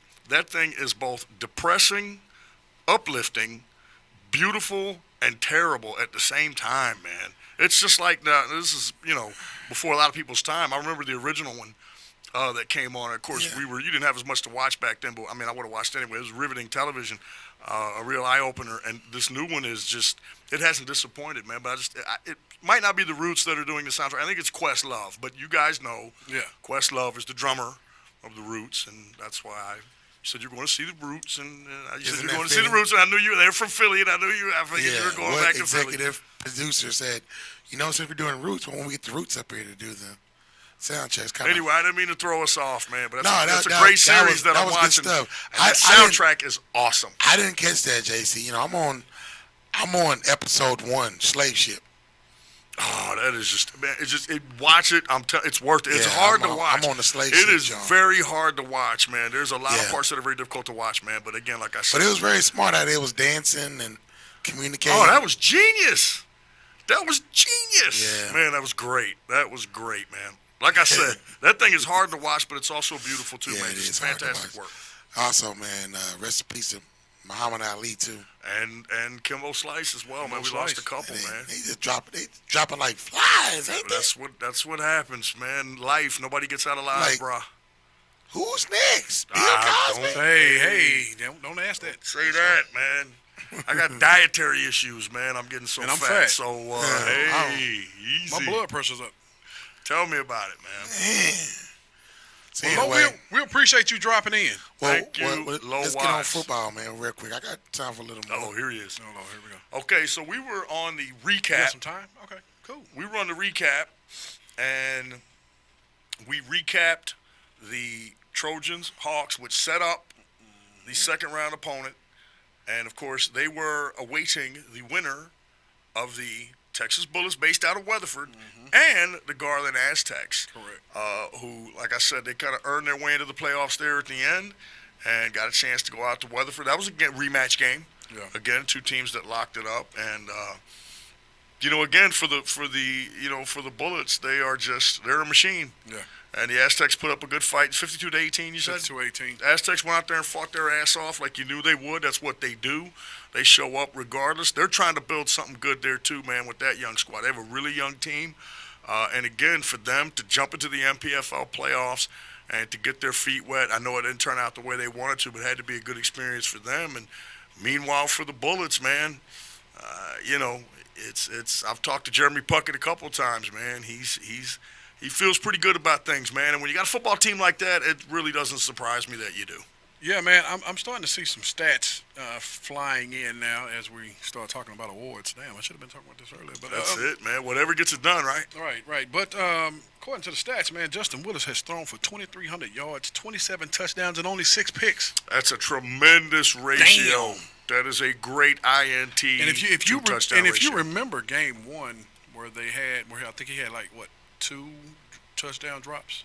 I think there was more than that. Yeah, it might have been. And there were multiple close calls. Right. Maybe 5 or 6 of them that could have won that game for him. Of course, that was just a brilliant football game on both sides. He could be way up there in the stats if some of those receptions were made. He is an outstanding football player. Certainly an MVP candidate, man. We got quite a few. There are quite a few that are going to have their name for that. He's definitely one of them. So let's go to the wetlands is what we're going to call it right now. The wetlands. Yeah, the wetlands. Let's go out to Houston, and let's go with the first game on hand that day, which was the Monarchs and Baytown Thunder. Yes, again, just difficult circumstances. The weather broke, and there was no rain, while I was there at the game and while the game was being played, man, but it was very difficult conditions. Some water on the field, obviously. It really made catching the football difficult, and again, it's my understanding and from hearing from, some of the Baytown players that they are a little bit more of a passing team, so it had a little bit more of an effect on them, and that the Monarchs are a little bit more of a running team, and so they were able to take advantage. But again, that was a rematch game, a game in which the first time those two teams locked it up, Baytown was able to get the W and kept the Monarchs from getting the top seed in the American Conference. So, it was a very physical game. And I'll tell you what, man, the thing that I noticed, I'm sorry. Oh, my gosh, why am I doing that now? Usually I do. Shook up, man. My bad. The Patriot Conference. Man, one thing that I noticed from looking at Baytown, man, that's a big football team. Yeah, you called and told me that. That's a big group, man. They are big up front. Their front seven is big. That's a big team, man, and they're a very young team as well, man. Looking to piece some things together. So good experience for those guys as well, man. But was very impressed all the way around. How close where that stadium was to the Gulf? Man, it was. I mean, you could damn near see the water. It was, and actually, it was. It was a field. It wasn't a stadium. In all fairness, and we addressed that earlier. Obviously, that's something that we need to upgrade and work on. But we had some unusual circumstances down there in Houston. But yes, man, I mean, Galveston's right there. And Galveston, I'm telling y'all, man, Galveston is the coolest. Galveston is a cool little town, man. I actually came back there and hung out after I went into Southwest Houston, the Fun Stadium, to check out the Broncos and the Colts. I went back to Galveston to hang out for a little bit, man. Or in the area, in the area. Lafitte, man, I'm telling you, Galveston is the coolest town. Did you holler at Chase Raider when you was down there? I ran into Chase, but they were outside of Galveston. I met them after the second game that I went to. And we watched the UFC fight, man, which was incredible, by the way. Dan Henderson looked like he was getting his ass beat and came back and won. That was amazing. That dude's 45 years old. But anyway, I digress. Yeah. Galveston is just a happening little town, man. I really dig it. I like Houston in general. myself, man. I like it. I like getting down there. Of course, I lived there when I was a little kid, and I've got more relatives there probably than anywhere else. And I've really enjoyed getting down there, man. I really enjoyed it. I liked it a lot. Speaking of the second game on tap that day was the Broncos and the Houston Ducks. Houston Ducks, who fought their way into the playoffs, as they, on record, had the hardest schedule in the MPFL. Initially, from jump, they were 1-4, man, and it wasn't any slouches that beat them. Right. So this game comes down 14 to 8. And from my understanding, again, reading up on the game, this game could have went either way. I think the Ducks, over the course of the season, got a lot better. Oh, absolutely. Because, the battles they had been in, it had them ready for this type of game. They're an impressive-looking bunch, man. And again, this is a great thing about this, man. This was 4 incredible sets of uniforms on display. I had my uniform police binoculars on, and everybody was all right on time, man. That was a beautiful thing, despite the issues with the field. Like I said, Fun Stadium wasn't in the best of shape. The Broncos, man, that's a really good football team, man. And again, as are the Ducks. The Ducks are a big, strong bunch. They've definitely got some talent. The Broncos, when I was there, they scored all their points when I was there. The first 14 had jumped out on them, and one of them was on an 80-plus yard run, it seemed like, something like that, man. The dude got to his own 50 and was gone. It was great blocking on that side, and the one guy that had an angle on him, man, he was pulling away from that guy at the end, man. He hit it and straight turned the Jets on, man, followed the blocking, and that was pretty damn impressive. The first touchdown they scored on, they hit a receiver on a pass over the middle, man. He made a couple guys miss and bounced to the outside and took it to the end zone, man. So, boy, I tell you what, man, the Broncos, that's a speedy group right there. And that game with them and the Monarchs is going to be a fantastic game. We are waiting on none other than the owner of the Monarchs himself, Mr. Everett Jolivet, to call in and give us his take on that one as well as going forward. Let me take a look and see. You might want to pot him up and ask him. Let's see here. Let me take a look. I'm sorry, you were listening to cover. Yes, TC says he's on the line. Yes, let's go to TC. TC on SNL, what we got? Hey, what's up, guys? Hey, man, how you doing? Congratulations on the win, man. Tough circumstances, but y'all got it done. Appreciate it. Okay, man, tell us a little bit about the challenges that you guys face, man, when you take on a Broncos team that they're looking pretty damn good too, man. It's a matchup of 2 10-1 teams, man. You knocked heads with them earlier on. I'm sure they feel like they're a different team. I'm sure you do too, man. Talk a little bit about the challenge that those guys pose. I don't know. From what we've seen, I guess they got like the top quarterback national with these, rankings, I guess. And I don't know. We're going to do our thing. I'm not going to talk too much shit about them. I don't really know nothing about them. Easy. Pretty much. Whoa. Yeah, easy with the curse words, TC. You're going to get us fined, man. First, They're going to yank us from YouTube. Pretty much, it's 2 teams in one. And like I told my players, it doesn't matter. We were supposed to have a big game last year because we won a championship. And the Red Raiders won the championship. Pretty much, that's 80% of the Red Raiders. Wanted my great game, it couldn't happen. So guess what? I get what I want. At my park, field, whatever you want to call it, it's 100 yards, both ways, no rain, no excuses. Already paid for it. They better be ready to play. The end. Well, I know they're ready to play. They're very excited. I had a chance to visit with Levi, and we hope to get Levi Horton to call in too, man, and to weigh in on this as well, man. That really looks like that's going to be an epic ball game this Saturday against those guys. What time is that kickoff, TC? 7 p.m. 7 p.m. It is a night game under the lights. Man, that has got to be a big one. So you got a couple practices this week for the boys? They have practice down fishing. Oh, okay. All right, I got you. You said, wow. Okay. Hold on. There we go. Oh, man. Well, hey. Confident, I see. That's it, man. Hey, well, listen, congratulations on a fantastic season so far. It's obviously still not over. Got a big one coming up this weekend, man. Would love to be in the building for that one, but I'm sure you guys are going to keep us updated with all kinds of live updates in that, man. And do you have anything to say on the way out, man? Nah, they just better bring their A game, because trust me, we're going to bring ours. And that's it. And you heard it from the man himself. Thanks for popping on, TC. Congratulations on the win last week, and good luck this coming week. Thank you, sir.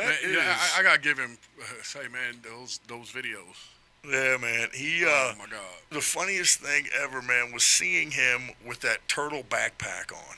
Should have took a picture. I mean, he looked like Michelangelo from the Teenage Mutant Ninja Turtles, man. Would have posted it on Yeah, and I was like, who is that with that turtle backpack on? And it was none other than TC, man, none other than the owner, man. He was, the balls were wet and stuff, so he had a towel, man. He was rubbing them down, trying to keep them dry, man. Again, like I said, some tough circumstances that game was played under, and hopefully we'll get a little bit of a reprieve this week, man. Certainly would love to hear from anybody with the Broncos. Levi Horton or any one of their numerous great players. Again, had a chance to catch, a part of their game as well, and that's a good-looking bunch, man, as well, the Broncos. So that's going to be one hell of a game, man, this Saturday. Moving back to the American Conference, we will talk about the game that I attended, which was the Stampede and the Rhinos. Stampede wins that game 42-36, and I must say this might have taken game of the year for me because it had its ups and downs for both teams. First and foremost, I want to give a big shout out to wide receiver number 0, Quincy Scott, for the Rhinos. For a minute, it looked like he was uncoverable. I mean, 2 big touchdowns early, and numerous catches. One of the plays, it looked like the DB kind of, he slipped, but it kind of looked like he kind of got caught peeping in the backfield a little bit. Oh, a little cluing, as they say. Because the Rhinos run game, which was more of a surprise to me to see that many backs and their backs kind of running hard. I don't blame them for peeping in the backfield. I mean, they were busting some yards, man, but. Kendall Thomas, the quarterback for the Rhinos, man, he put some beautiful balls out there for Quincy to walk down, man. And the Rhinos jumped up on the Stampede 13-0. It was 13 because the Rhinos attempted our new extra points, which is a little bit longer than yes, it is. And it was blocked and caught in the air and returned for 2 points for the Stampede. Stampede go on a run from that way and score 14 unanswered, take a 16-13 lead. Big shout out to the Stampede for not hanging their head when they got down early. I mean, we were, as you're watching a game, you kind of say, this is a big point in a game, and I think that block extra point was a big point in the game. But every time the Stampede would climb into the game, the Rhinos would jump back out again. And didn't you say that right at the end of the half that the Rhinos returned an interception almost the length of the field? Yeah, and what happened was, and I was talking to some people on the sideline, I'm just going to say that, and we were thinking, why not kick the field goal? I believe it was either third and goal or something like that, but it was like third and goal from the whatever the hell it was. And we're like, man, you probably should just kick a field goal here and not take any chances going in, because at that point the quarterback had already kind of thrown a pick 6 early, so you're kind of like, let's not take any chance to kick that field goal. And lo and behold, pick 6. Probably about between 70 and 80 yards. I was out in the parking lot actually talking to you on the phone. Right, yeah, you were telling me about it as it happened. Yeah, and excuse me, I thought it was, I was like, damn, did he just throw another pick 6? And again, the Rhinos take that momentum going into halftime. That's something that you don't want to do. You don't want to give that, that momentum, because Stampede actually, you're down there to score points, run the Right. half out. You take the momentum in the halftime, and they gave the momentum up. Again, third quarter was actually kind of slow for both teams. Nobody, any big plays. And then candidate for running back of the year, Keith Davis, bust a run. And I must say, it was a hell of a run. And I was hoping that Coach C would have, I ain't going to say Coach C, I was hoping CT Films would have got us the video for these, for this game. But he bust a big run, and he's gone. And speaking of that, Coach C is on the line. Coach C! Hey, what's going down? Man, just giving a recap of this game, man. And me and you were talking on the sideline, Coach. And Oh yeah. and I was saying, damn, bro. What's going on at halftime? You guys should probably kick a field goal and go in, and lo and behold, a pick six. What were you thinking when that pick six happened? Man, I was, me, you already know I was kind of disappointed because I said the same thing to you. I would have kicked the field goal, but I think our OC, he was thinking more of he wanted to go in and take the score and go in with the lead. Right. Where I explained to him, I would have rather you kick the field goal, go into halftime, tie 19-19. Right. But it didn't happen that way. Vern made mistakes through the pick, and they took it in, and they had a 10-point lead at halftime. And then coming out at halftime, man, and I told you, I was like, damn, the first half was fireworks, and now we're getting to see some of these defensive plays. And I do mean, hey, man, big shout out to Greedy, man. How old is Greedy? Yes, sir. How old is Greedy? Greedy's 34. 34. Let me tell you something, man. And his name is Carnell Livingston, is that right? No. Yes, sir. No. Cornell Houston. Oh, Cornelius Houston. Yeah, Cornelius. Okay, Houston. the linebacker. Yes. Okay. My bad. Just wanted to get the correct name out there. Not everyone so knows bad who at Greedy just calling is. somebody their Yeah, well, damn no, we used to call him Biscuit. But exactly. Cornelius Houston. Exactly. Yes, outstanding linebacker. I'm But sorry. Please continue. He made some huge plays, man. And then DeMarcus Cummings, oh, my God. Where did this kid come from? I mean, it's like the second half he just woke up, man, and he was all over the ball, man. I mean, it's like he felt and your defense felt like they had to do something, man, because the Rhinos, they were moving the ball, up and down, with some big plays, man. And then all of a sudden, DeMarcus, strips the quarterback, and we're like, uh-oh, game time, game is on, So, again, man, a lot of big, shifts in momentum of that game, man. But you guys were able to pull it out with your boy, Nick Narrows. and it's funny because me and Coach C was sitting there talking, and I was like, damn, what's going on with Nick? And you were like, well, he's been kind of banged up, and I think probably about 3 plays later he bust this to win the game, and we're like, oh, damn. But that being said, you guys win. You guys move on. You guys are going to play the number 1 seed Drillers in Big Springs this coming weekend, man. Tell us about how you guys are preparing for that game. What do you guys think you guys need to work on as they are a familiar playoff opponent?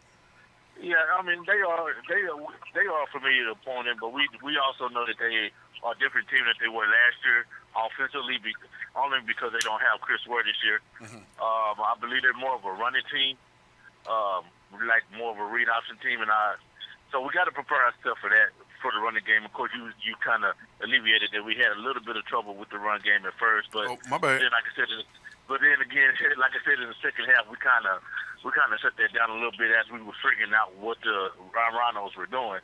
But I mean, that's the biggest thing that we had to prepare for defensively. Offensively, I think we're there. Of course, we started off with one OC at the start of the season, and then we end up changing to another OC. And you're very familiar who our OC is, right? And he's got the offense clicking. He's got them going. What we didn't have the first 5 games of the season. So that's where and that's where the changes of the team is going now, because we always had a strong defense. Been having a strong defense since forever. But the problem here with the Stampede has always been trying to get offensive production. But now I think we got that. I mean, I can't be mad at the offense because they scored 40 points. Of course, they gave up 14 points, but they scored 40 points in the great battle. And like I said, we're going to be ready. It should be a fun football game. Like I said, it should be a great football game. But I don't see us. I don't see us losing this game. Super Producer told me Sean Rooks just passed away. The guy who used to play for the Mavericks? Yeah, Sean Rooks, man. God damn. Holy mackerel, man. Damn, man. He just asked who was next. Boy, I told Lo he just jinxed that man, man. That's crazy, man. Damn you, Lo. Next thing gonna be one of them. Let me shut up. That's crazy, man. Uh-oh. I take it back, man. That was not a good joke, man. Oh, man. Well, Coach, that is just going to be an epic matchup. I mean, yes, sir. You know, epic last year. You guys, man, both of y'all are long-running teams. You know what I'm saying? Consistently have a lot of talent, consistently win.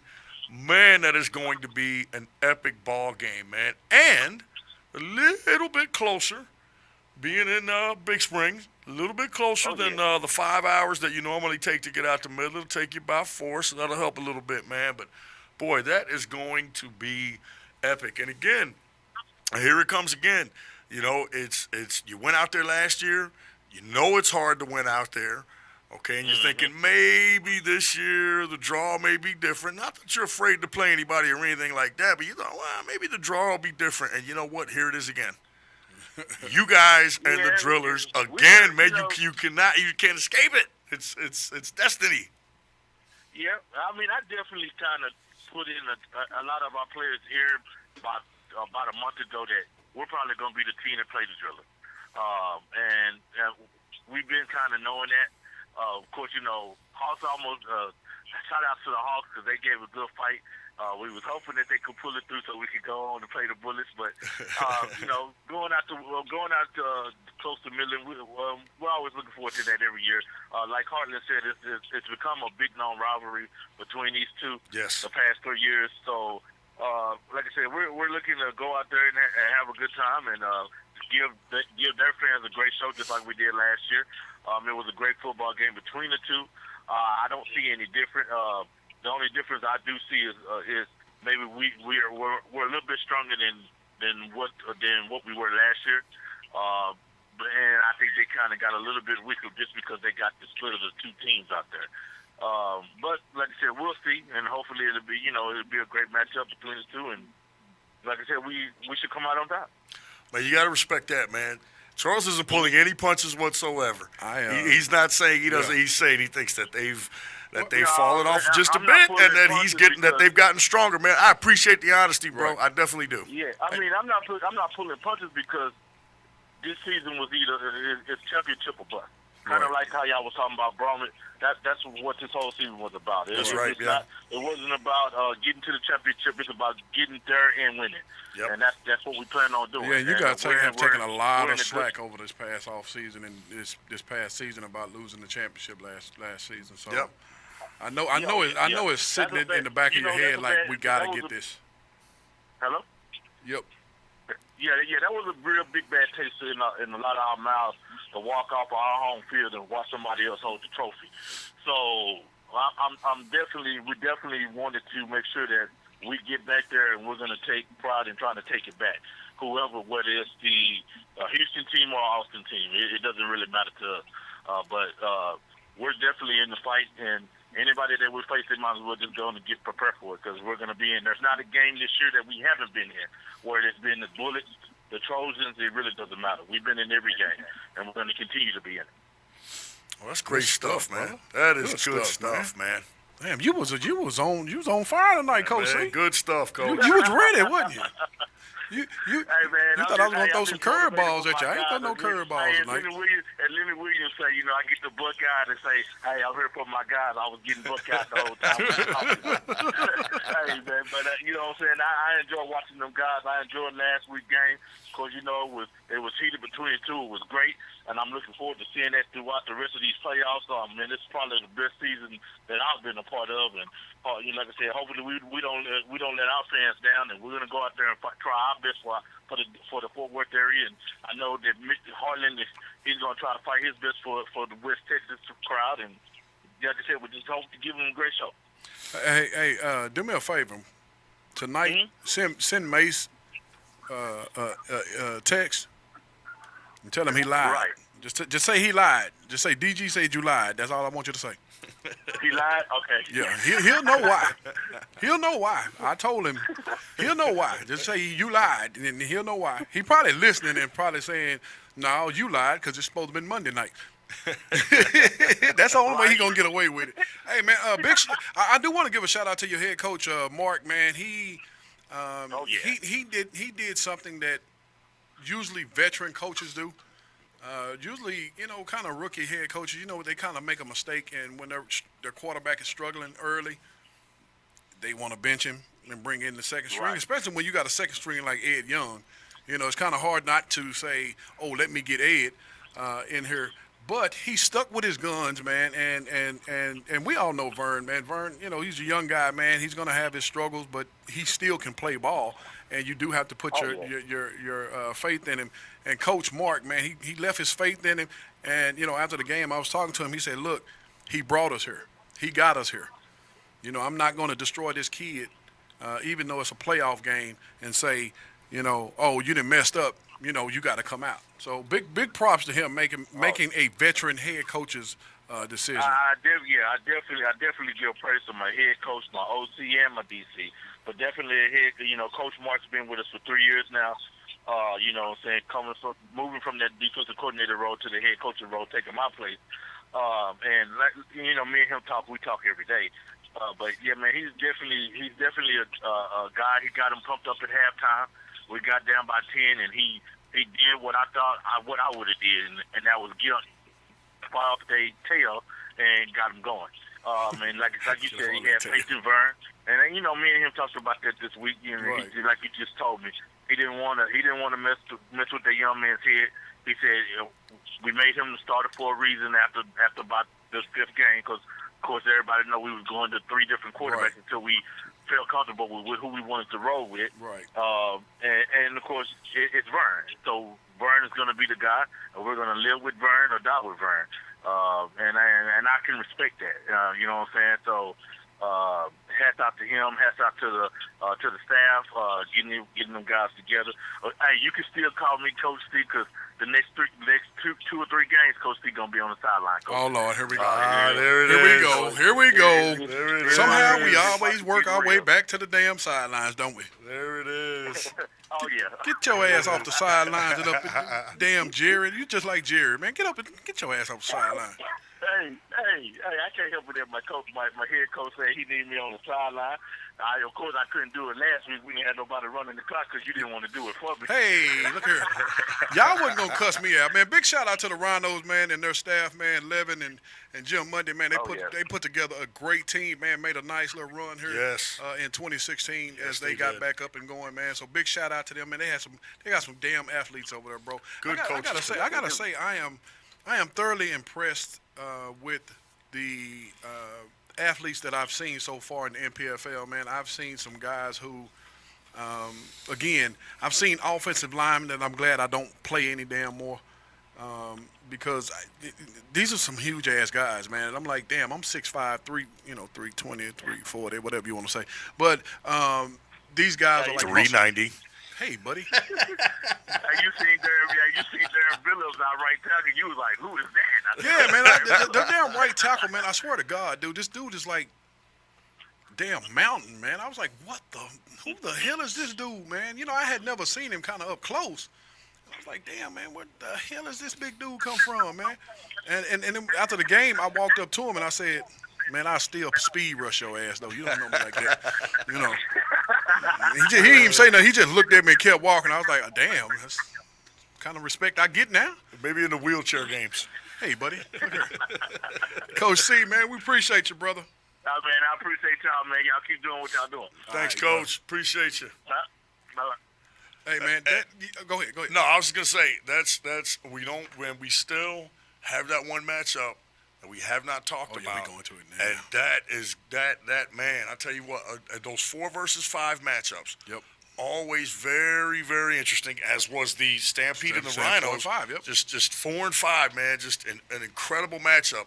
And of course, that would be the Lone Star Rangers against the Cedar Park Punishers.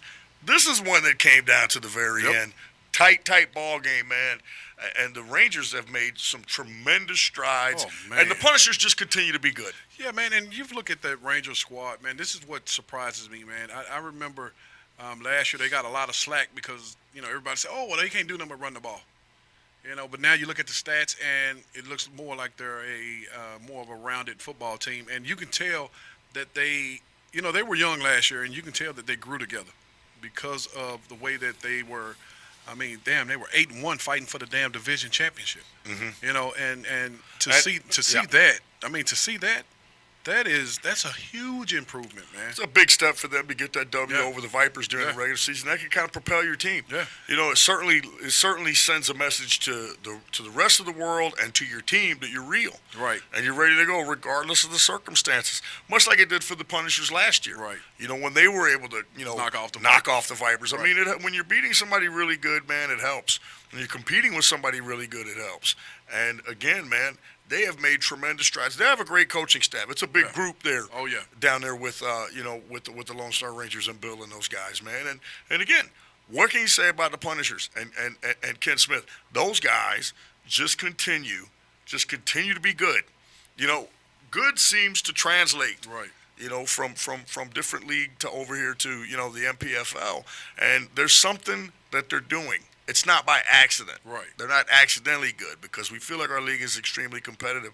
And those guys continue to be right in the mix. And here they are again, man, taking on the crosstown rivals. And they had to win a hard-fought game in order to do so. Yeah, and then going into this game against,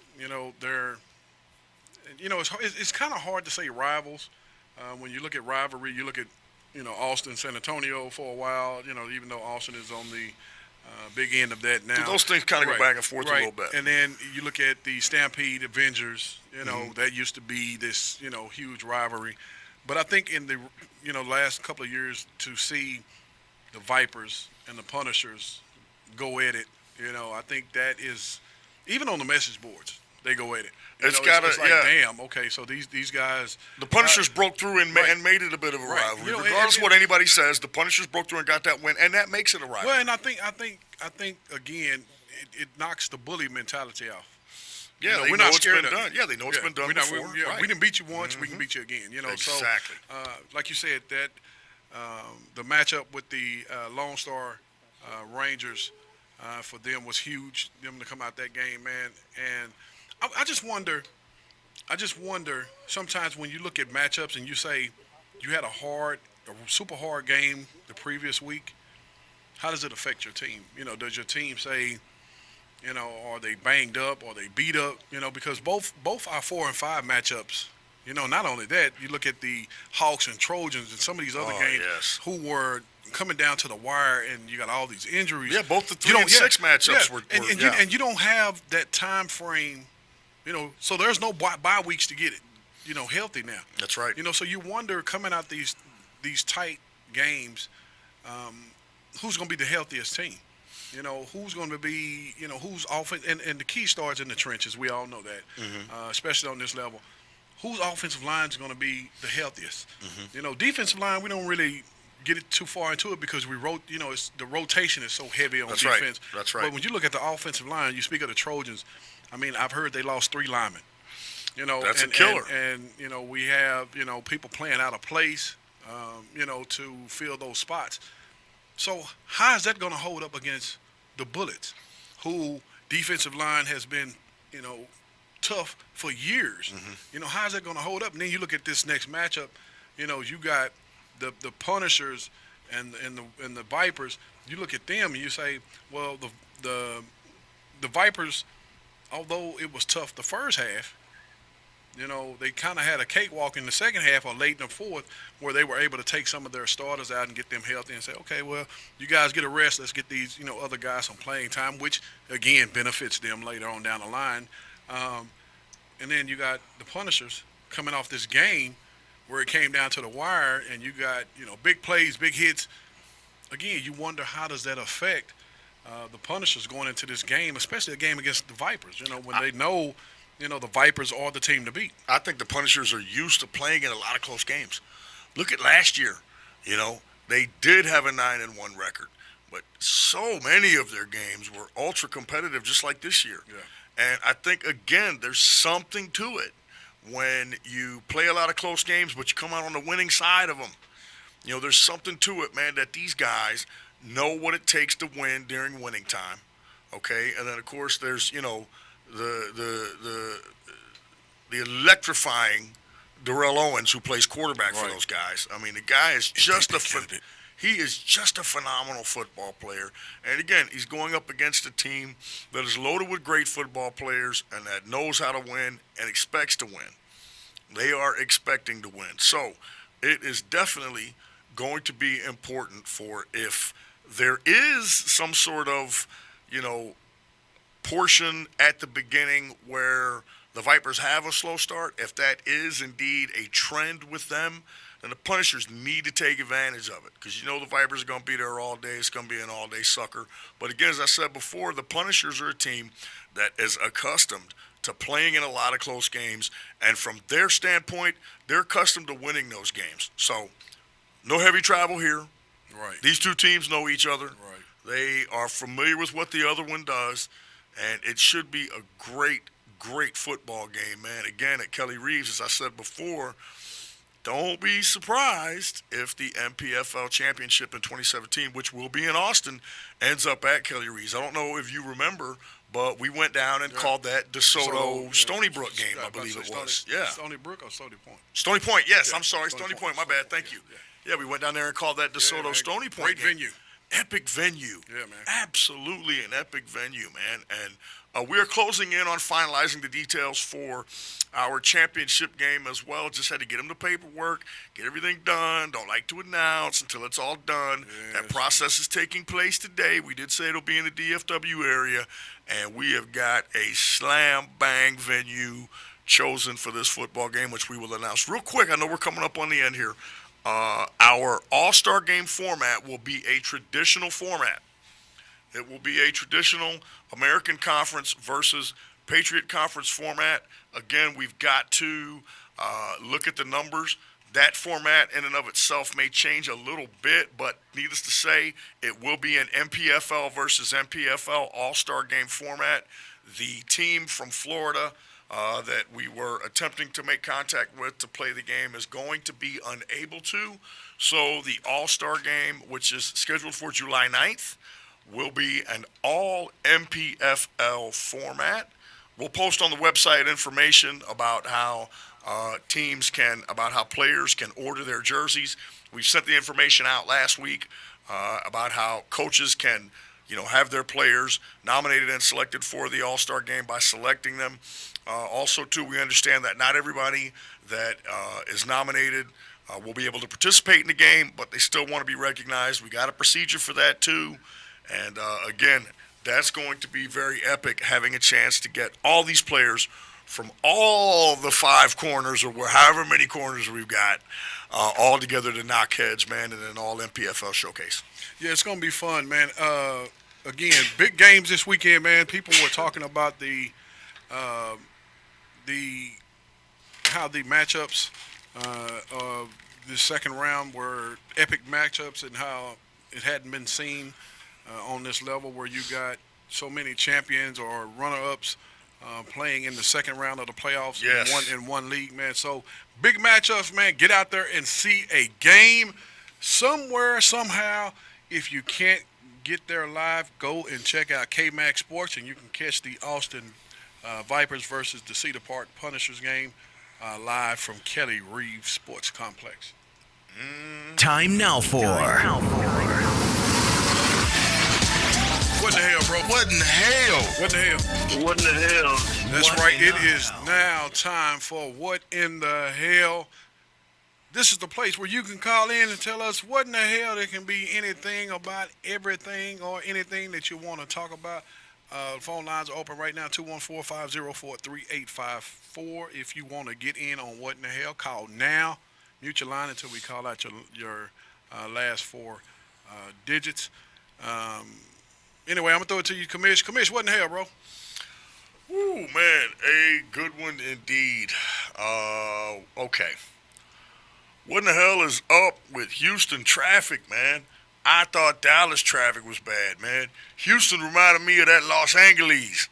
Man, there is basically someone on the road on all the freeways at any time, day or night, man.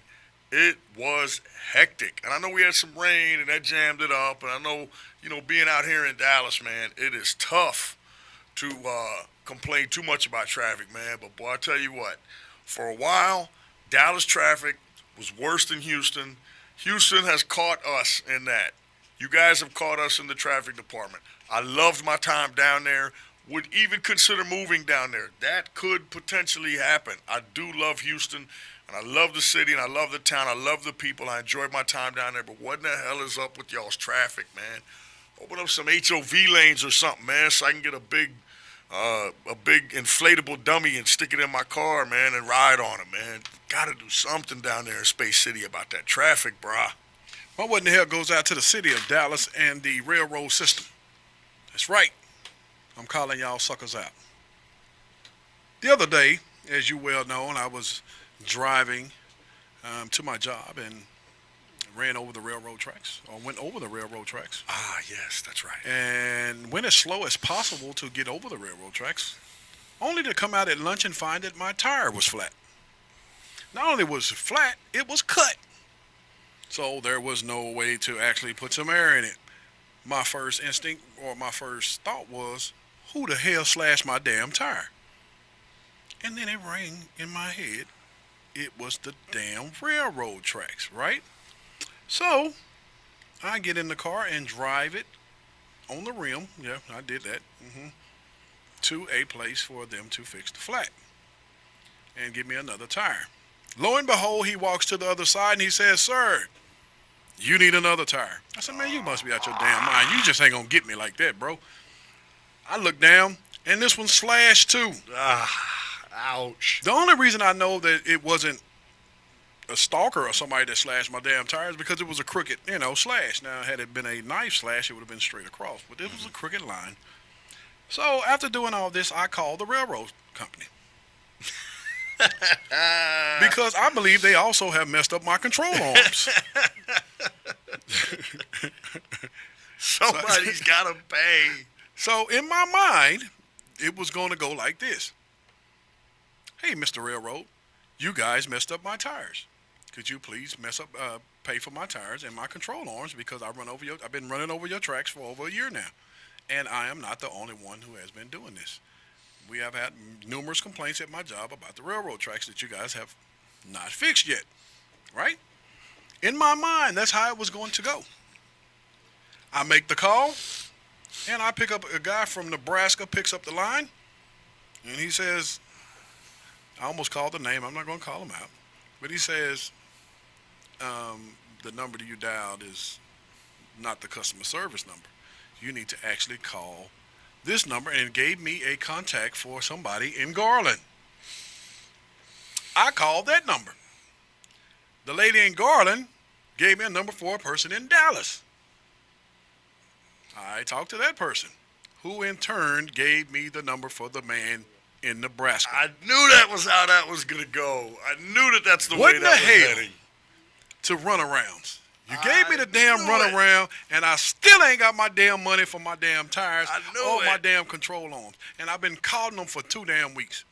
I knew that's what was going to end up happening, man. When you said Garland to Dallas, I said they're going to give them the Nebraska number. I could just see it happening. Man, let's see if this 9784, you got a what in the hell? I'm going to say this one more time. I already know who it is, but I ain't going to call him out like that. One of the great guys on this level, man, and I'll tell you after the show. I ain't gonna tell. I ain't gonna say nothing, man. Thanks for listening, sir. Although you just pretty much told who you were, but hey, whatever. Anyway, man. Don't nobody know this number, man. I damn sure didn't. But since you told me who it was, you got a what in the hell? Nope. I'm not really, man. I figured that. Okay. Appreciate you calling in tonight, though.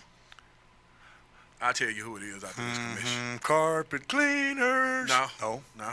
No. It wasn't him. Okay. That's what I guess. I love singing that wait a minute, jingle that I made up. So you made Taiwan a jingle? Yeah. Taiwan's carpet cleaners. Can I help you? Anyway, man. Told him he could use it. Special for free? Our special 3-technique D-tackle special. You gave it to him for free? Yes. Oh, okay. 2 rooms and a hall. Damn. Hey, man, we appreciate everyone tuning in tonight to SNL, man. We are planning on being back on our scheduled time Monday, next brother. Monday night, man. Monday. I hope some things don't go wrong for me to make me push the damn show to Tuesday again. Back on Monday like Jim. Back on Monday, man. To all the great games, the Stampede taking on the Drillers, the Trojans taking on the Bullets, Punishers taking on the Vipers, and the Monarchs and Ducks going head to head. Broncos, Monarchs, and Broncos. What'd I say? Sir. You said Ducks. Damn. Ducks on my mind, huh? Monarchs and Shout Broncos, out to PJ. sir. Shout out to Monarchs PJ, and, yes. Monarchs and Broncos going head to head. Damn, I'm slipping like you were earlier. We will be Thank you. Thank you for pointing that out. Yeah, we will be somewhere, man. Maybe 2 places. There are 2 of us. Yeah, I can't go out like that. I can't be the only wrong person tonight. There so it anyway, is. man, catch a game somewhere. Tell friends to come back and watch the show either live on on the YouTube station, or they can go to desportsradio.com. Go to the Saturday Night Lights page, and the video is right there for you. Hey, man, again, appreciate you guys tuning in, man. We will see you guys next week.